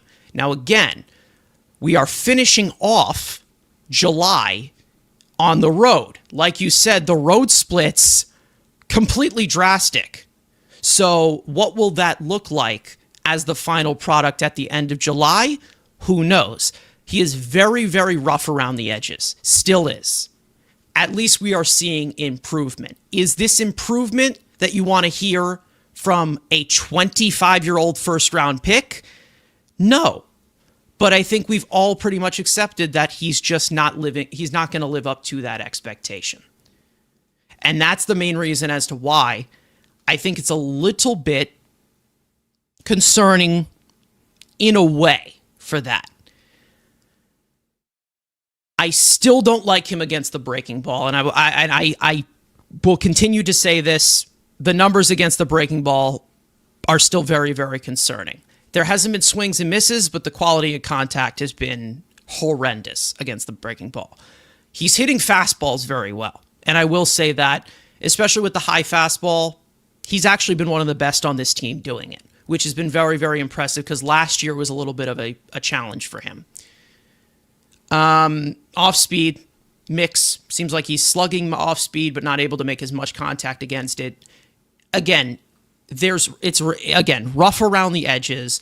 The bat's been better. The bat has been consistent in July. What are we going to look at? What are we going to see in August? What are we going to see in September? It's about the consistency. It always seems like everything comes with a stretch with Brett Baty. Everything that you are seeing at face value from Brett Baty comes with a stretch. The main reason why his numbers aren't so high because of that awful start he had. The main reason as to why his numbers are higher than a league average is because of the hot May that he had, or the the really good July that he had. So it's like, what player are we actually going to be getting here? Are we getting the well below average bat that we were seeing at the start of the season and also in June? Or are we getting this Brett Baty or something? Are we getting something in the middle? I haven't seen something in the middle yet. I have seen really, really good and then really, really bad. So that is a tough situation to be in with a player like this, when you're talking about the floor of their production and the height of their production of how high, because you have absolutely no idea what they are. And to actually understand what they actually are in overall production, that's a really tough conclusion to come through when a guy is 25 years old. That's really, really rough. But I will give him credit. Again, he has had a really, really good stretch in July. He had a really good May. How does this keep up? Is this just going to be playing in bunches in weeks? Or are we going to actually see a consistent bat? But, however, what is keeping him on this roster has been his glove. The bat, inconsistent. I'm still not completely convinced, but it's looked a lot better. The glove has been great, especially compared to Mark Vientos, who's been the worst in all of the league at third base. So, again, what are we going to continue to get from him? That's what I want to see. How is this going to continue? How is he going to build off of this? Because we have still yet to see him build off of good stretches yet. And that's my only thing. It always comes down to consistency. I will make my jokes. I will go all over and make my crazy accusations and be completely irresponsible with things. But for those of you who don't know that they're jokes, there's no helping you. But at the end of the day, here, what type of player are we going to get consistently from him? And from what we are seeing from Brett Baty, what we have seen so far in his major league career, I am seeing a player that is consistently inconsistent. That's what I continue to see. What are we going to get? It's not just like, the streakiness that we were seeing with a prospect like Michael Conforto, or, the streakiness that we were seeing from, Jeff at the beginning of his tenure, where he get a lot of hits in bunches. It's more of the fact that, like, okay, we have a good month, and we have a bad month, and we have a good month, and we have a bad month. Find me something in the middle here. Give me some consistency, because again, Mark Vientos last year, I hate to compare it to him because of how far he has fallen off. Mark Vientos last year, we saw consistent 120 bats pretty much throughout the entirety that he was here. We saw consistent where he wasn't, having like these different stretches. With Baty, I don't know what I'm going to get in certain stretches. That's the thing. And the same goes for Alvarez too. Same goes for him. Acuna, I don't even really expect much from him. But again, I give him a lot of credit for being a contributor to this team winning, especially with how inconsistent this offense has been. And he's had some game-saving moments at third base, and he's looked really, really sharp. He's definitely improved. Is the improvement enough for a 25-year-old into that stage? I don't know. I have no idea, and I guess that's a question we're going to have to answer when the season is done, going into the offseason. I don't know. How does he build on it? That's my question. I don't know, Frank, if you have the answer to that, but it comes to a point I'm like, what is this player? Because I feel like we continue to get these stretches of he's this guy, he's that guy, he's the future this, and then all of a sudden he disappears, and we're like, okay, well, let's go to something new because we have three different other third basemen here. Like I'm so confused. Like, what are we going to get in total with Brett Baty? Yeah, I mean, unfortunately, I did leave my crystal ball in my other mansion, so I have not had a chance to look into it to see what the future holds. But to your point, Yeah. I mean, he still has a couple more months to decide. This next stretch is going to be a big one because he is in the middle of a hot stretch, but going on the road. And, going into, I mean, the San Francisco, not the most friendliest to left-handed hitters. So that's definitely going to be a challenge for him. Will he even start against Robbie Ray? I wonder. So there's going to be some good tests coming up for him. But what I will say is that at least one thing that is encouraging overall is that right now he has 11 home runs. And a couple of years ago, he only had 9 in more plate appearances. So just overall, from the beginning of his Mets career, there has been improvement in general. It hasn't been, like we said, the amount of consistency we want for a first-round pick with the expectations that he had. It needs to be more. But the good thing is that at least it's in there. I will say, because like we said in the beginning, like at least it's something. So to me, considering how bad Vientos has been this year and Ronnie's still kind of working his way back from the injury, at least somebody has been giving something, which really, I mean, that's kind of all we really need right now. If the top four are doing what they're supposed to do, McNeil and Marte do what they're supposed to do. If Alvarez has a lot of ifs, but Alvarez, he's showing something coming back from AAA. Beatty gives you something. All of a sudden you have a lineup. You know what I mean? It's like eventually you get there. So, I mean, that's really what they're hoping for. Yeah, it's all just the fact of like, I talk about it like of these guys disappearing at these some points of like, where the entire lineup disappears. And I'm hoping that, with Brett Baty of, like I said, with these stretches he's had of these different months that are good and these different months that are really bad, where does he fall? Where does he fall there? I mean, does that mean that we're up for an August that's not great? Or are we up for, or does that on the positive side mean we're up for a September that's great? Because if he comes through in September, that's going to be big, because September baseball is going to be big at the pace we're going in this division. Like, this is going to be a battle to the end. We know it's going to be. So, that's big. But, like, I feel like the positives and the negatives, what's going to outweigh itself? Like, what is going to outweigh itself? Are we going to see this as a successful season? Are we going to see it as a better, as an improvement season of this is more of things to come? Or are we just seeing shades of it where he just is still struggling to put it all together? I don't know. That's the thing. And that's the main reason as to why it gets a little bit frustrating with, like I said, after that top four, well, the rest of the lineup is the young guys and they'll all figure it out, because he's been the best of all of them, but he still hasn't been amazing to the fact of I don't want to make the comparison because they're two different players, but he hasn't given us the Vientos, constant consistency of him being in the middle of everything. He showed shades of it. Oh, he absolutely has, especially with those numbers and runners in scoring position. He has. But I just feel like we're on a constant loop of, is Brett Baty this guy? Is he not? Is he this guy? Is he not? Is he this guy? Is he not? Like, I want a definitive answer when you're going into that. And yeah, I will put that comment. I actually have that queued up right now on my Twitter. But we'll see what happens. I'm not trying to jump out of my chair yet. But I do really give him a lot of credit for stepping up when we've seen a lot of guys in this lineup not step up. So for those of you who are watching through Twitter and, just waiting for me to say something about Brett Baty, that's all I'm going to say. That is all I'm going to say there, and we're going to move on. All right. I know everybody wants a full heartfelt apology, but I never apologize for things that I say. And if that makes me the devil, makes me the devil. I'm wearing red anyway, so it fits it. Anyways, before we get into the main topic, because this is like the big, conversation now, as we're closing into a week from the trade deadline.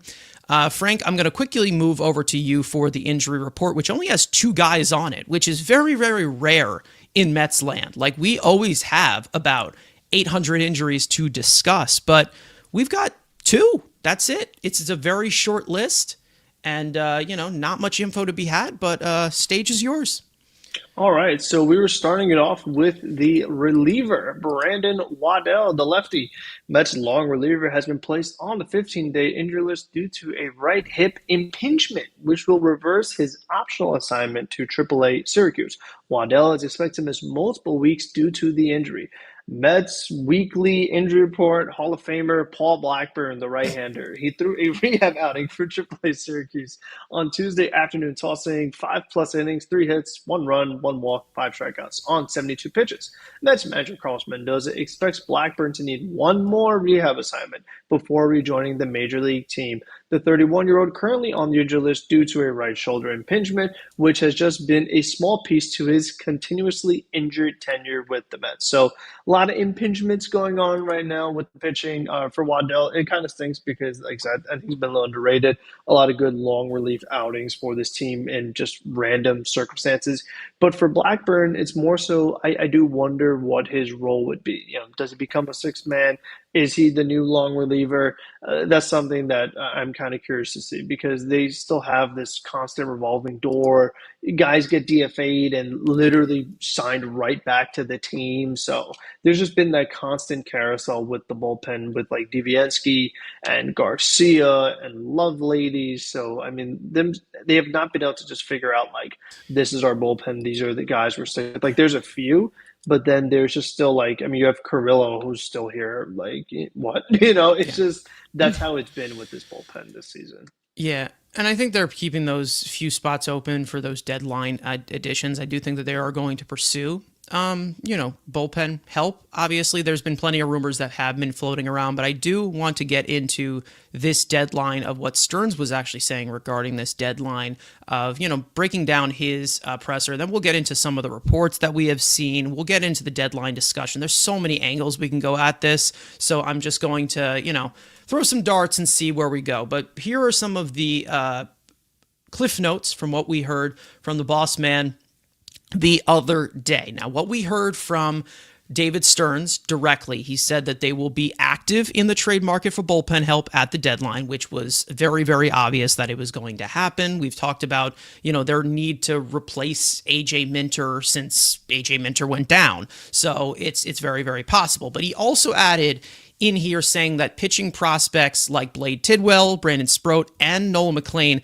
could be long relief options if moves aren't as significant in the relief pitching department at the deadline. Obviously, they've said that they want to be very, very cautious with it, but ramping them up, that is something that we have seen in the tenure of David Stearns before, with guys like, Corbin Burns and Brandon Woodruff. We've seen him do that before in his career. As for the position player side, he is genuinely pleased with what he has seen from the team's position group and acknowledges the quality of ABs from the bottom of the lineup recently, but does not have the answer as to why the team struggles with runners in the scoring position this season. We've talked about the struggles constantly of what he does not know here, but again, he has talked about it as well from the position player standpoint of third base, the trio of Brett Baty and Ronnie Mauricio, as well as Mark Vientos, will continue to get reps at third base for the rest of the season. He seems to have no desire to pursue the third base trade market. And then we also saw from the bat standpoint as well, saying that they will be engaged on the center field market, but it depends on a heavily on the asking price. And he also mentioned that recently the need for a center fielder he has felt has gone a little bit more down than it was a few weeks ago. He also talked a little bit about Francisco Alvarez. We got into Francisco Alvarez already, talking about his improvements behind the plate during his time in AAA Syracuse, as well as his work ethic to improve as an all-around player. He said that, usually these young players get these 72 hours to report to AAA Syracuse, but Alvarez ended up showing up in those 24 hours. So obviously the work ethic of Francisco Alvarez, we've always talked about it, of him at a certain level being so young, but has shown so much. But either way, a lot more of this has to do with the trade deadline. We have had some other reports that have come out that we will get into, but from some main takeaways, obviously, Frank, I don't know. I have already said that we have a similar deadline like we did last year. I am going to be disappointed.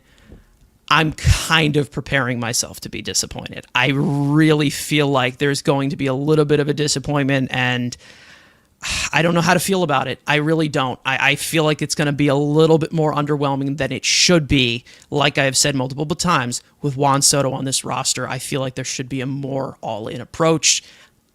I don't know if it's going to be. I have no clue, and it's a little scary considering what we have seen from the departments on this team that have struggled a lot throughout these 100 games. I mean, it definitely is concerning, but I mean, it's a year to year thing. I mean, you have some years where you have a more active trade market where there's more, really good options available from the power department specifically. But then you have other years where maybe in this case, center field, for example, like, oh, well, there's a few center fields available. Whereas this year, it's like, is there really? Like, people talk about Robert, but that's not even a slam dunk. Like that's not even this automatic, like, oh my gosh, we add Robert to this lineup and we take off. Like boom, there's our center fielder. Like he's been terrible for 2 years. I mean, that's a project. That is like not a guarantee. So I can't pardon with big prospect capital for a maybe. You gotta there's just not that automatic two-way center fielder out there. There's very few of them available. And if they are out there, a really good team already has them. And that's just kind of the way it goes with a position like that. So needing a center fielder is one of the things you don't want because there's just, like I said, very few available to get. And even if they were, they would cost a lot. So they're in Yeah. the situation a lot of contenders are. Everyone wants starters. Everyone wants relievers. Could use upgrade center field, sure. Everyone wants Eugenio Suarez. He's the hot name out there right now. So you're in a tough spot where you're kind of with everyone else. There's a bidding war. And in order to win that, you have to move better prospects. And Stearns has not done that so far in his Mets tenure. Will he do that now? We will see. But I think more so what I want him to do is, like you mentioned, you need to get another couple relievers out here. We can't do the constant Carrillo, Garcia, all these other guys. Like a couple more solid guys to use in hopefully the back half of the bullpen, ideally. But if not, in a setup role, middle relief, just some guys you could trust. Another depth starter that could eat innings, a veteran, fine, do that. And then what I more so want to see is just a proven home run bat. I don't care what position they play, just get them on the roster. If it's a pinch hitter, it's a DH, whatever, you just need to get them here because Vientos has power, has not shown it this season consistently. No. Alvarez has power, has not shown it consistently this season. Beatty, like the Mets technically have plenty of power, technically, but they don't Not actually prolific show it. enough. Yeah, they Not don't enough. not prolific, not consistent enough. More importantly, so they need someone who's like, you know what, this guy when he's here, he's going to crush some baseballs. Whether it's your guy Jorge Soler, I mean, one of the guys that like I'm intrigued by, we just saw him, Joe Adell. I mean, that's a guy who plays center field, has Yeah. over 20 home Okay. runs this season. Like, I would go for something like that, but Yeah. I'm not doing anything I don't think they would crazy. move him, to be honest. Yeah, I mean, No. I wouldn't do anything crazy if there's not anything crazy available. You know what I mean? It's very Yeah. like dependent on who is out there. And again, it's like even if we talk about Zach Gallen, like he's not having this phenomenal season. So Sandy Alcantara, like he's not having an amazing season. So I mean, it's just very hard to sell me on going all in on players that are not playing well. I mean, that's just something Yeah. that it kind of scares me a little bit. It's like I want to go Yeah. for players who are having great seasons, ideally, but so does everybody Yeah. else. I've warmed up a little bit to Luis Robert. I've warmed up a little bit, but not to any extent where I'm like I'll do anything for him. The price has to be like it has to be correct. I think it's an upgrade over Tyrone Taylor. I think it's an upgrade over having what is it, McNeil defensively in center field. However, there's other guys out there. We know that Jaron Duran's been talked about, even though the that Boston The Red is Sox being are in. hot. Yeah. The Red Sox are red hot, and it looks like they're going to start to compete, especially with how the Yankees have faltered in that American League East. We've also seen, Cedric Mullins be mentioned, who's really struggled recently after that tough start to the season. So I get not wanting to go in for these bats because of how much they've struggled. And there has been one guy who's consistently been great who could be available, and that being a Eugenio Suarez, who has been talked about before. We know that the Mets, again, at the third base position, we just got a report from Andy Martino while we're streaming as we talk, saying that the Diamondbacks have been scouting the Mets Double-A affiliate for a potential deal for Eugenio Suarez. He said that does not necessarily mean that talks between the teams are hot. Arizona also has some pitching to sell. So that came from Andy Martino. He's been relatively accurate with a lot of the the transactions, a lot, or potential transactions. He also mentioned Harrison Bader.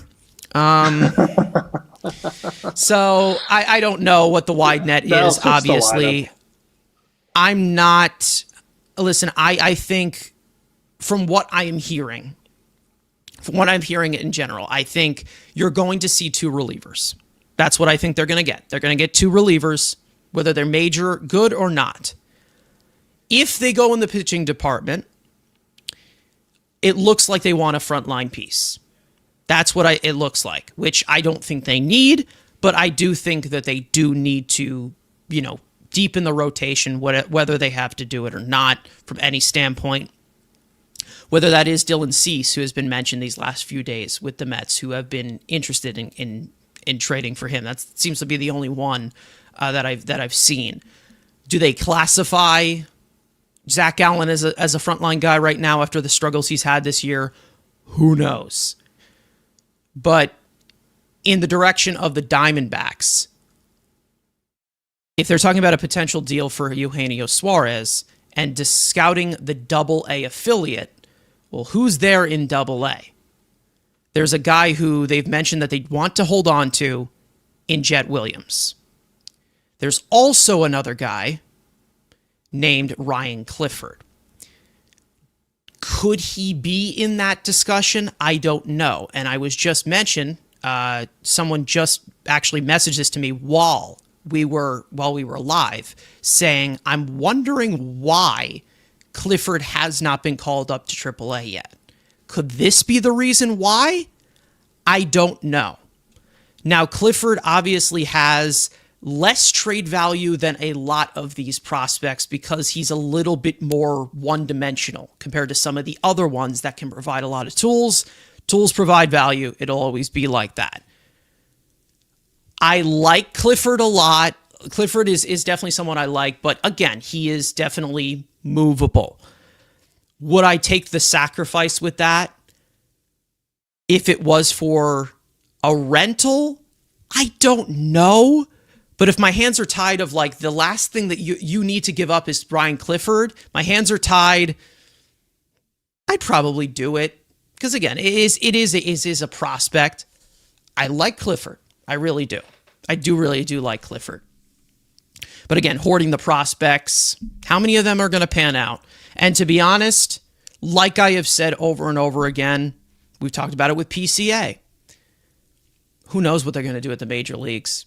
Because the development at the higher levels, inconsistent, not great. Just not great. Isn't. It just isn't. Now, if it includes an extension, I don't know. I don't think that's going to end up happening. I don't see Suarez as a possibility because I think that they do trust Brett Baty at second base, at first base, around the diamond, third base. I do think they trust him at third base, and I do think that they want to give playing time to Ronnie Mauricio as well. We've also seen reports as well coming from Will Salmon that the Mets are willing to deal, guys like Baty, Acuna, Alvarez, not Alvarez. Alvarez is not in that conversation. Sorry, didn't mean to scare you there, Frank. Acuna and Vientos. Like that four, like I said, that I mentioned, they're willing to trade from their infield surplus. So we're getting mixed reports from this. We are getting a lot of mixed reports. Who's correct? I don't know. We had something from The Athletic of other notes that we can add in here. Hold on. I'm trying to figure out where there's something from The Athletic. I don't know if it was Will Salmon or somebody else, but I'm going to have to find it on my phone here. But because I know that I'm not going to be able to have access to it. And no, I am not going to mention as to why. But anyway, yeah. So again, you could put together as many packages or whatever, but I do think that they're going to be a little bit careful in the bat market, and it all really has to do with the price that they do end up giving up. We have yet to see Stearns trade away young guys, but I want to see them at least consider trading one of the young guys, somebody in that top 10. I really hope that they consider doing it. They have to. They just have to. Like it just can't be like it was last year. It just can't. And top tens change. I mean, your top 10 this year is not your top 10 last year. I mean, you have guys who have down years, guys who have up years, and rankings change. So for Clifford, it's hard to just be like, oh, let me really hang on to a first baseman. It's like, I mean, come on. It's not a premium position. It's not a catcher. It's not a center fielder. I mean, if you just do the right thing and give Pete a long-term deal, the need for Clifford is not as high. So, on the flip side, though, like people mentioning, Suarez is a rental. So it has to be the right deal, He is. like we've also talked about. And Suarez is having a phenomenal year. I mean, he's perfect for this team. He's got 36 home runs, OPS over 900. Like, he would be so perfect for this team. But he's like the main bat out there right now. So you know that there are teams who are more desperate than you, that are much more willing to part with big time prospects than you, that are more likely to acquire him. So that's something that is also to be considered. And like you mentioned, they might have to go with something more sneaky, like a Cedric Mullins, something more of a high upside play for low value. I mean, they're probably going to have to go more of that route based off of the way that they operate. I wonder if they go for either one of the Twins guys, whether that's Yohan Duran or Griffin Jacks. Danny Colombe is someone they've also looked at a little bit too from the left Yeah. side. So you can go for one of the Twins relievers. I'd be totally good with that. But overall, like we said, the hitting with runners on base and stuff like that solution, it's tough to find it. It really is just hard to just fix that, like you said, in the deadline. Yeah, so this was the part from The Athletic that we got. Let me just pull this up the best way that I can. And this is from so this is from The Athletic, saying that the Mets have preferences for two relievers, not just one bigger shutdown setup man. So we'll see. And they prefer one lefty reliever. They are comfortable with Baty at third, like I just said of that. And then the cost on Robert is speculated to be multiple back-end top 20 prospects, which, if that is the cost, by all means, go for it. Why not? And another thing is guys like AJ Ewing and Jacob Reimer are ones to look after. Now, AJ Ewing is in high A, so I don't know if that is Brooklyn is where if Brooklyn is where Chicago's looking, and if the Double A is where Arizona is looking, like Andy Martino just said. AJ Ewing was the compensation pick for Jacob deGrom, for those of you who don't know. So if we end up getting a guy for that, it'll be we turn Jacob deGrom into something. Jacob Reimer has had a really good season in Brooklyn, then got promoted to Double A, and he's been really good in Double A. However, he's had a lot of injuries. He is 21 years old. He is also one detail. He is also Rule 5 eligible after this season. So maybe that is something that they do possibly consider with Jacob Reimer. Maybe that's somebody that they look at. I don't know. But if you're looking at, let's say, okay, let's go to the Mets prospects list. This is typical. But again, this is rough estimate here. Let's say it's the bottom part of the top 20, like it was just said. Are you willing to part with Nick Morabito and Nate Dahm? I think I would be willing for Luis Robert. No. Is that something you would? No. Okay. Okay. I would go more the back end top 20 route for him. I Okay, so the back end top 20. 10. So Yeah. So Anthony Nunez, Jaron Duran. it would have to be Jaron Duran was something I'd go more like back end top 10, because I've seen at least Duran was an all-star last year. Like, back end top 20 recently. is the cost. Back end top 20 for Robert. I'm also about Jaron Duran. Robert. Yes, Duran is probably back end top 10. Yeah, that's probably what you're I'd be looking at. more looking at that. I don't know, because again, these guys are prospects. There's obviously that more untouchable realm of that they're looking at is obviously Jet Williams, Tong, McLean, Benj. I think they want to keep, and then they get to this other tier of like, okay, these guys could be in more feature pieces. Like, I feel like the top 10 is where you get into the Suarez direction. The thing that shows is that there's a give and take, I feel like, right here. It's the fact that you have, yes, guys who have been struggling that are, not many hitters on the market, but then there's also the thought of the scarcity on the market of them having a little bit higher of an ask. So I feel like there's going to have to be some kind of a give and take here. And if they have to do two in the bottom part of the top 20, I'm not going to sit here and say, well, you know what? I'm going to hold on to these guys. I'm okay with it. I am okay with it. Because again, we saw them give up, at the time, number 19 overall prospect, Cade Morris, for Paul Blackburn, who we know Paul Blackburn is a back-end guy. So, or barely at this current point. Does he even exist at this point? I mean, I feel like the price is going to be higher than you'd expected for a guy like Robert. Robert recently has played well, I will say, getting the trade value up. Is it enough to say, well, this is going to be the budding star that you bring into center field? I don't know, but I would not hesitate in the bottom half of top 20 to get somebody like Robert, because there's a few factors here that I will put in here. One, Luis Robert, obviously the years of control, we've talked about it before.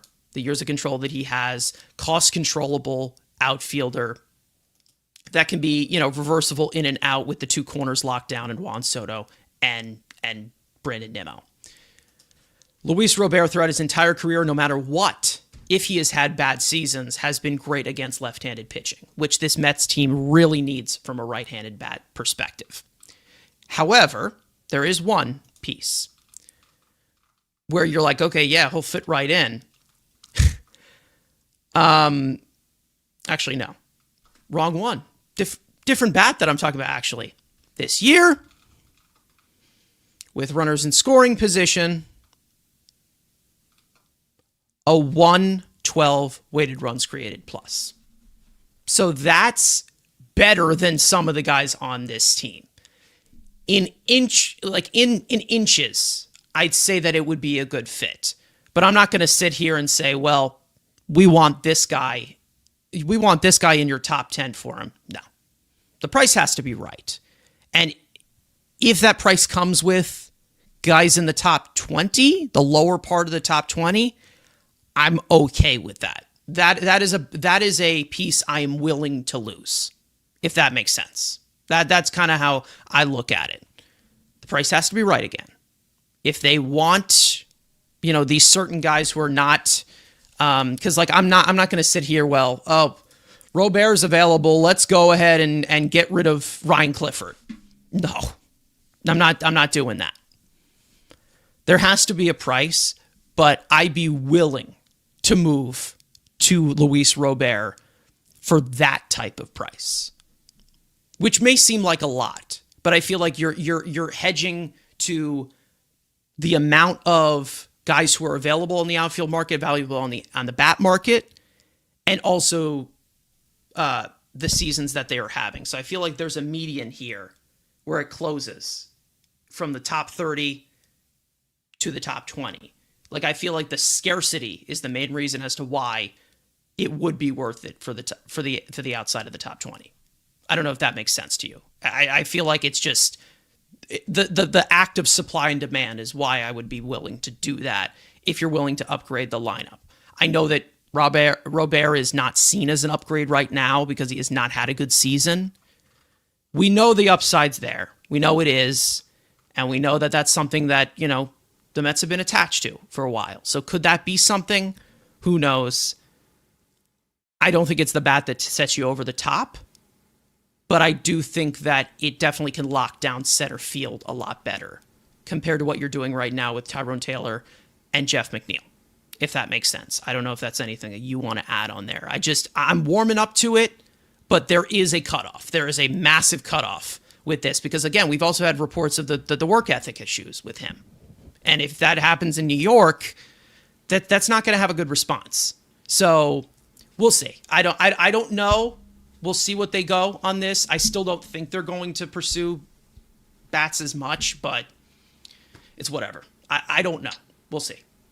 Yeah, I mean, we already have a team of guys who don't like to slide and just do a lot of dumb stuff because it just seems like they're fully not in it as far as like work ethic, as far as if you're fully focused, make these constant mental mistakes we see them make all the time. Like Vientos running to third on the ball, hits a shortstop right next to him. Like we see a lot of dumb stuff from this team. And if someone has a work ethic concerns, they are more liable to dumb stuff. So I can't say that that's something I would generally want. But Yeah. to your point, It's it's not perfect better. by any means. It's It like really he's isn't. better defensively than McNeil, but has more offensive upside than Taylor. So, if it allows everything to just kind of flow better, where you keep Robert in center, you keep McNeil at second, and keep Beatty at third, and things just kind of, again, just fit better. Okay. And like you said, no matter what, you're going to need a defensive first guy next to Soto 100%, and then next to Nimmo, definitely as Nimmo continues to get older. So you're going to need that part of it too. But I 100% agree with you. It's all about the asking price. I Oh can't yeah. give a much to a guy who's barely hitting over 200. It's as like Yeah. the bat to No, help my life. you're right. You are right. You are 100% right. And again, it's all more of an upside thing. The tools are there. I will say the tools are there. They are definitely there. But there's tweaks that need to be made with him, and it's not just going to be like, well, this is going to be our future piece. But I'm more welcoming to it than I was maybe a month ago. More welcome to it. Let's just say that. As Tyrone Taylor's continued to struggle the way that he has, and I don't know what the deal is with Drew Gilbert. Are they going to move him? Are they going to keep him? Like what is the deal with him? Because he's done He's very out of the well in top AAA 10. recently. Yeah, Yeah, but he's out of the top top 10, but now. he's done very well. I mean, that's more probably to do with his injuries recently, but again, Yeah. that's But how I I think look at it. Yeah. I think too, it's going to be a very weird deadline because as much as we've talked about all the bad things about the Mets, they're technically on paper 2 games away from having the best record in baseball. And there is Yeah, like that's crazy. 6 teams. I mean, there are about 6 teams who are a game or two away from having the best record in baseball. You have a bunch of teams who are like 60 and 50 and 43 and what have you, and the best team is 61 and the Mets are 59. So like that's where things just get really weird. This whole deadline is like you technically have, it feels like anybody's game. Like anyone can make a run with these wild expanded playoffs. Like anyone could do it. So it just feels like it's going to be another situation where there's a lot more buyers than sellers, which goes back to your supply and demand point. That it's going to be a Yeah. weird deadline. I think it's going to be very interesting, and it's one of those things where like who blinks first, who sets the market first, especially with pitching. It's like what one team gives up for a rental is going to decide what every team gives up for a rental. And last year was ridiculous. I mean, you saw really good young players move for Yeah. rentals that, especially rent starting pitchers that are not that good to begin with. The guys are like mid to back end arms. So Yeah. this year, it just depends. The first domino needs to fall, and then we'll all have a better idea of what these guys could potentially cost. Yeah, I think they're gonna dip their toe into it. Let's just say that. I don't know if they're gonna end up, I don't know if they're gonna end up in the whole pool. That's the thing. Like I feel like they'll dip their toe into it, but I don't think I think there still is a little bit of hesitance, which it's probably just the fact that the market is just not as great. It's not. It's not as big. There's no Juan Soto on the trade market. There's no, there's no like these big guys out there. You have pieces that can complementarily help your team if you have a need for maybe power or contact. Guys, speaking of contact, we've seen the Mets linked to Stephen Kwan. I mean, listen, I see why Stearns would be attached to this because the high contact rate and things like that, the situational hitting, which he's really, really good at. But we've seen a new and improved Jeff McNeil. Why are you adding the old one back? Like, why would that be a thing? I don't know where the hell he would even play. Would you put Nimmo back into center field? I would Like, hope not. But then again, I mean, if you're playing Jeff in center, you might as well play Nemo in center yeah, you might as well. Yeah, I because don't know. it's actually an upgrade. Yeah, kind of. I mean, they both have similar arms in center field. But I Jeff don't know. can't really move out there. I mean, Jeff is just Yeah, it's frustrating to Nimmo. watch. Nimmo at left field has had some rough routes, but I don't know if it's him just because remember he was originally a right fielder, then he moved to Yes. center field. He never Yep. really was playing that much left field, so I don't know if that's just like a different angle for him. But he's settled in well He's there. been there a few He's years not now, amazing. though. He's not amazing at it, but we all know his big asset is his bat. We know what it is. And Anyways, robbing home runs. He's good and at that. robbing home runs. And playing back and letting two pop-ups land in front of him and making everyone mad. Anyways, I think McNeil's been better than I thought he would be in center field, but it still is an deal. I've talked about this before. It has nothing to do with my long time, Showtime feud with Jeff McNeil. It's the fact that his health doesn't belong in center field and his arm doesn't belong in center field. And that's the main reason, because the original thought was Jose Siri and Tyrone Taylor. Jose Siri probably ain't coming back this year. So again, it's a tough situation there, but I don't like the thought of Jeff McNeil in center field. I don't like the thought of him batting fifth for a team. Like, there's a lot of things that they're putting in Jeff McNeil in a position because of the rest of the team. And the same thing goes for Tyrone Taylor too. So I don't know. And this is another point where I think Tyrone Taylor is going to get a little bit more of the playing time in center field. That's going to be a problem for McNeil, which, again, like I said, I think Tyrone Taylor is probably going to be playing a lot more in just, in general in center field, because it just makes more sense for him to cover a little bit more ground. But again, it's another one of those things. There's been plenty of reports that have come out. We're getting closer and closer to the deadline. I don't even think we've covered all of it, but we will get to it eventually. We'll see how all of this unfolds. We are seeing tons of different reports that are coming in. John Heyman just said that there are 6 teams in on Dylan Cease on his podcast just now. I don't know if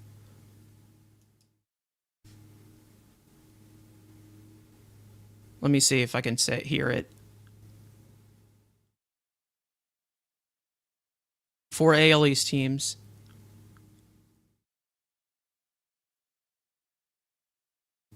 Okay, so all the 4 AL teams that are in contention right now, and then you have the Cubs and the Mets, which are the 6 teams that are in on Dylan Cease.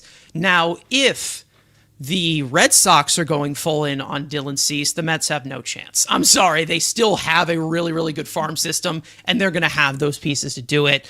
They're going to reunite. That would reunite Crochet and Cease, right? From Chicago, from white colored socks to red colored socks. That's wow. That just warms your heart, doesn't it? It warms your heart. I mean, you can't get upset about that, right? Well, they did Chris Sale too before, so they did do Chris Sale. So yeah, there's been plenty, and that really worked out for the White Sox. So, anyways, speaking of other teams, let's get into the team that we are playing starting tomorrow in San Francisco. Start of a West Coast swing, which is always fun. We don't have Drew Smith to ruin it for us. But anyways, let's go into this upcoming series now with the Giants, which is definitely going to be having some eyes on it in terms of the playoff race with both of these teams in contention. Now, as for Game 1, Clay Holmes will start the first game of this series. He will go up against the filthy iron arm of Logan Webb. First pitch is tomorrow at 10:15 p.m. Eastern time, so it's going to be a late one. So if you're very committed to this team, you got to stay up late for it, and that one will be on Picks 11. Game 2, David Peterson will get the second game of this series, and he will face this year's comeback kid in Robbie Ray, who has had quite the resurgence this year and has had a really good frontline candidacy this year in that rotation and been a part of the Giants' success this year. First pitch will be Saturday night at 9:05 p.m. Eastern time on SNY. And then Game 3, Kodai Senga will get the series finale, looking to shake off a very un-Kodai Senga-like outing. And the Giants starter has yet to be announced for all I know as of right now. But the first pitch will be at 7:10 p.m. Eastern time on ESPN for Sunday Night Baseball, which is everybody's favorite time of the year when their team is on Sunday Night Baseball and they get to listen to Eduardo Perez yap for over possibly 3 hours. It's always fun to hear that. Anyways, so we see Daniel here in the chat saying, oh no, not Webb. Yeah, we know how good Logan Webb is, and he's been really, really good against the Mets in his career as well. Logan Webb is a disgusting arm, and he gives you a lot of volume. So you let him get on a roll, you're kind of screwed. Let's just say that. So you're going to have to see if Clay Holmes is up to the task on that. The pitching has been huge for the Giants all year. Main reason as to why they're still into contention. Their offense has been, I don't want to say as inconsistent as ours, because it might be a little bit more inconsistent compared to ours, to be honest. Their offense has been pretty starved, let's just say, and a lot of that has to do with a guy named Willy Adames, who they brought in free agency, who I know is having a rough season. But either way, Frank, if there's anything you want to add in on this Giants team, which, in contention, they're good. They're no slouch, but it's been a struggle offensively for them. On the pitching side, they've been really good. So we'll see what this matchup has in store. Yeah, I think it's really going to be a bit of a pitcher's duel, no doubt, the whole series, because the Giants, like you mentioned, have not been great offensively. And, you talk about Adames struggling. They said, oh, we know we'll get the biggest bat that's out there now. We'll get Rafael Devers. And he's been awful for them. He had a good game last night, them being the Atlanta Braves, but overall, nowhere near what he was with the Red Sox. I mean, this is a team that Matt Chapman has an OPS at exactly 800. Everyone else is below that. So, I mean, that's just how it's been for them offensively. They just don't have anyone that's really been going off for them. But like you mentioned, the pitching has really held up. So it's going to be very exciting to watch. I want to see how Clay Holmes matches up with Logan Webb. This is a good test for Holmes, being in the rotation. Like I said, he might end up being in the bullpen by the time it's all said and done. But then the two lefties, Pearson and Ray, going at it, that's going to be a nice matchup as well. You got some all-stars. And then the last game, Senga hopefully taking advantage of the TBD the Giants are throwing out there.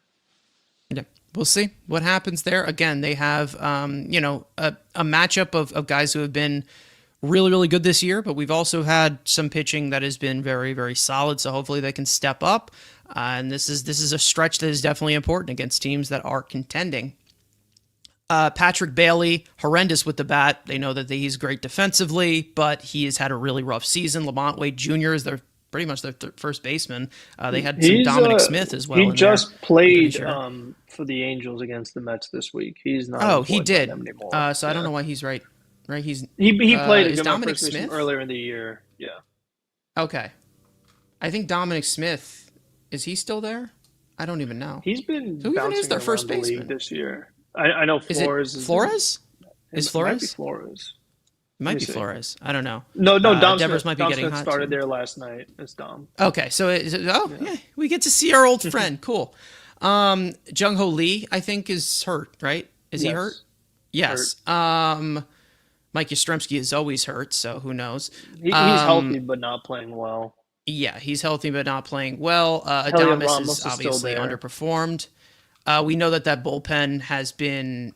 I mean, they've been phenomenal. That's been one of the best bullpens in all of baseball. Joey Lucchesi has 1.93 ERA for the Giants. Yeah, our old friend Joey Lucchesi has been very, very good for them in a little bit of a limited sample. Camilo Doval has found his footing once again, and he's been one of the best. Tyler Rogers has had an amazing season, and he's been worked like crazy. That's been like their Brazaban. Ryan Walker has had a rough season, but he's been like the only bad part to that bullpen. Eric Miller has broken out this year. Who's as well. Randy Rodriguez was an all-star for them. He's been phenomenal. I mean, they have a really good bullpen. So you're going to have to attack early. That's going to be rough against guys like Logan Webb and Robbie Ray. Again, this might be a game. It might be a series of inches. So we'll see. We'll see how that works. Juan Diaz saying the lineup is suspect. It definitely is. But again, we'll see what happens. We will be missing our old friend Justin Verlander, who was a Met for so long. And then we'll also be missing who else is in that rotation? Isn't it don't they have like that Harrison kid. They also have Birdsong as well. Like they've had plenty of other guys Yes, make yeah, you starts got for some young them this pieces in year. there too. Yeah. Yeah, So Hayden well, Birdsong, he again, hasn't been great, so yeah, but we'll see. definitely the strength of this team is 100% that bullpen. That bullpen has got some ridiculous arms in it. So we'll see what they're going to be able to do. They have their work cut out for them. Let's just say that. And again, that's the two workhorses of their rotation that you're facing, in Webb and Ray. So if they get into a groove, they're going to go deep into the game. So there's no knocking them out of the game. So our top guys are going to have to be up to the task. So we're looking for that top four to really explode or do something and do what they are capable of, because we'll see. As for the rest of the young guys, we don't know what's going to happen with Alvarez. Vientos has been better recently, but still not himself. And then Baty, like we have talked about, on the road has really, really struggled in a huge margin compared to him at home, which I've never seen a City Field merchant before, but I guess there's a first for everything. I don't know. I again, we'll see how this goes. It's on the West Coast, so anything can happen. All bets are off. But Frank, like we said, there's no Drew Smith to ruin it for us. So there's no pillar. There is no pillar in front of us to do so.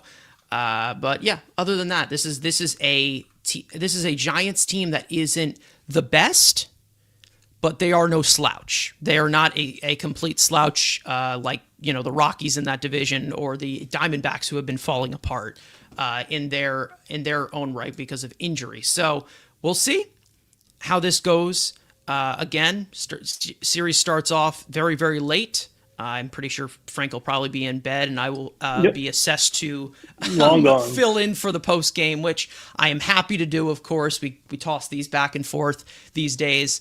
But again, it's these are teams that they have to beat. So hopefully they're able to figure it out. We know that the upcoming deadline, maybe these 60 games determine something. Who knows?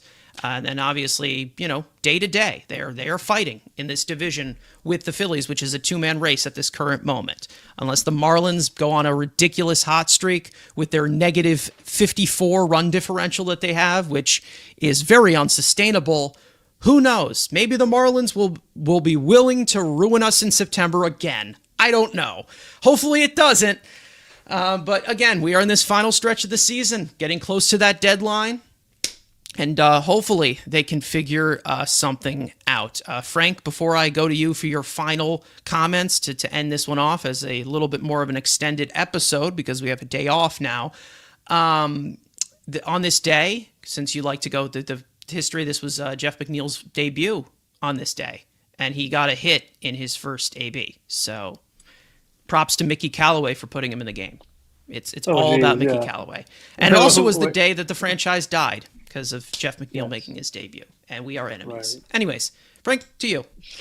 Yes, the legend was born. But I mean, overall, we're still looking for line consistency, and really, it's some guys, whether it's Tyrone Taylor or Viento, some of these guys. I mean, with the deadline coming up, if you're going to show something, you really need to do it now, because they got to make a decision. So it's like either you step up or get left behind, kind of thing. So I'm really just kind of curious to see if we see a little more sense of urgency from some of these guys that we've been waiting. Like you said, it's over 100 games, been a few months. Like, I wonder if someone might actually have a breakthrough here, because they kind of need it. Yeah. In these games, split them. These upcoming games, split them. That's all I'm asking, because I know these are good teams and they will give you a fight. Split them. That's all I'm asking. There's 6 games on the road in the West Coast. Don't make us mad on the West Coast and have us at 1 a.m. Watching, the teams walking us off. That would be nice. That would be awesome. I'm just asking for a split. So if they end up losing if they end up losing this series, they're gonna have to take 2 out of 3 from somewhere. They gotta figure it out. They definitely do. Better baseball has to be played as well. You can't just be going toe to toe with the Angels. So maybe they'll play a little bit better, because we've seen them play down to competition. Maybe they play up to it this time. I don't know.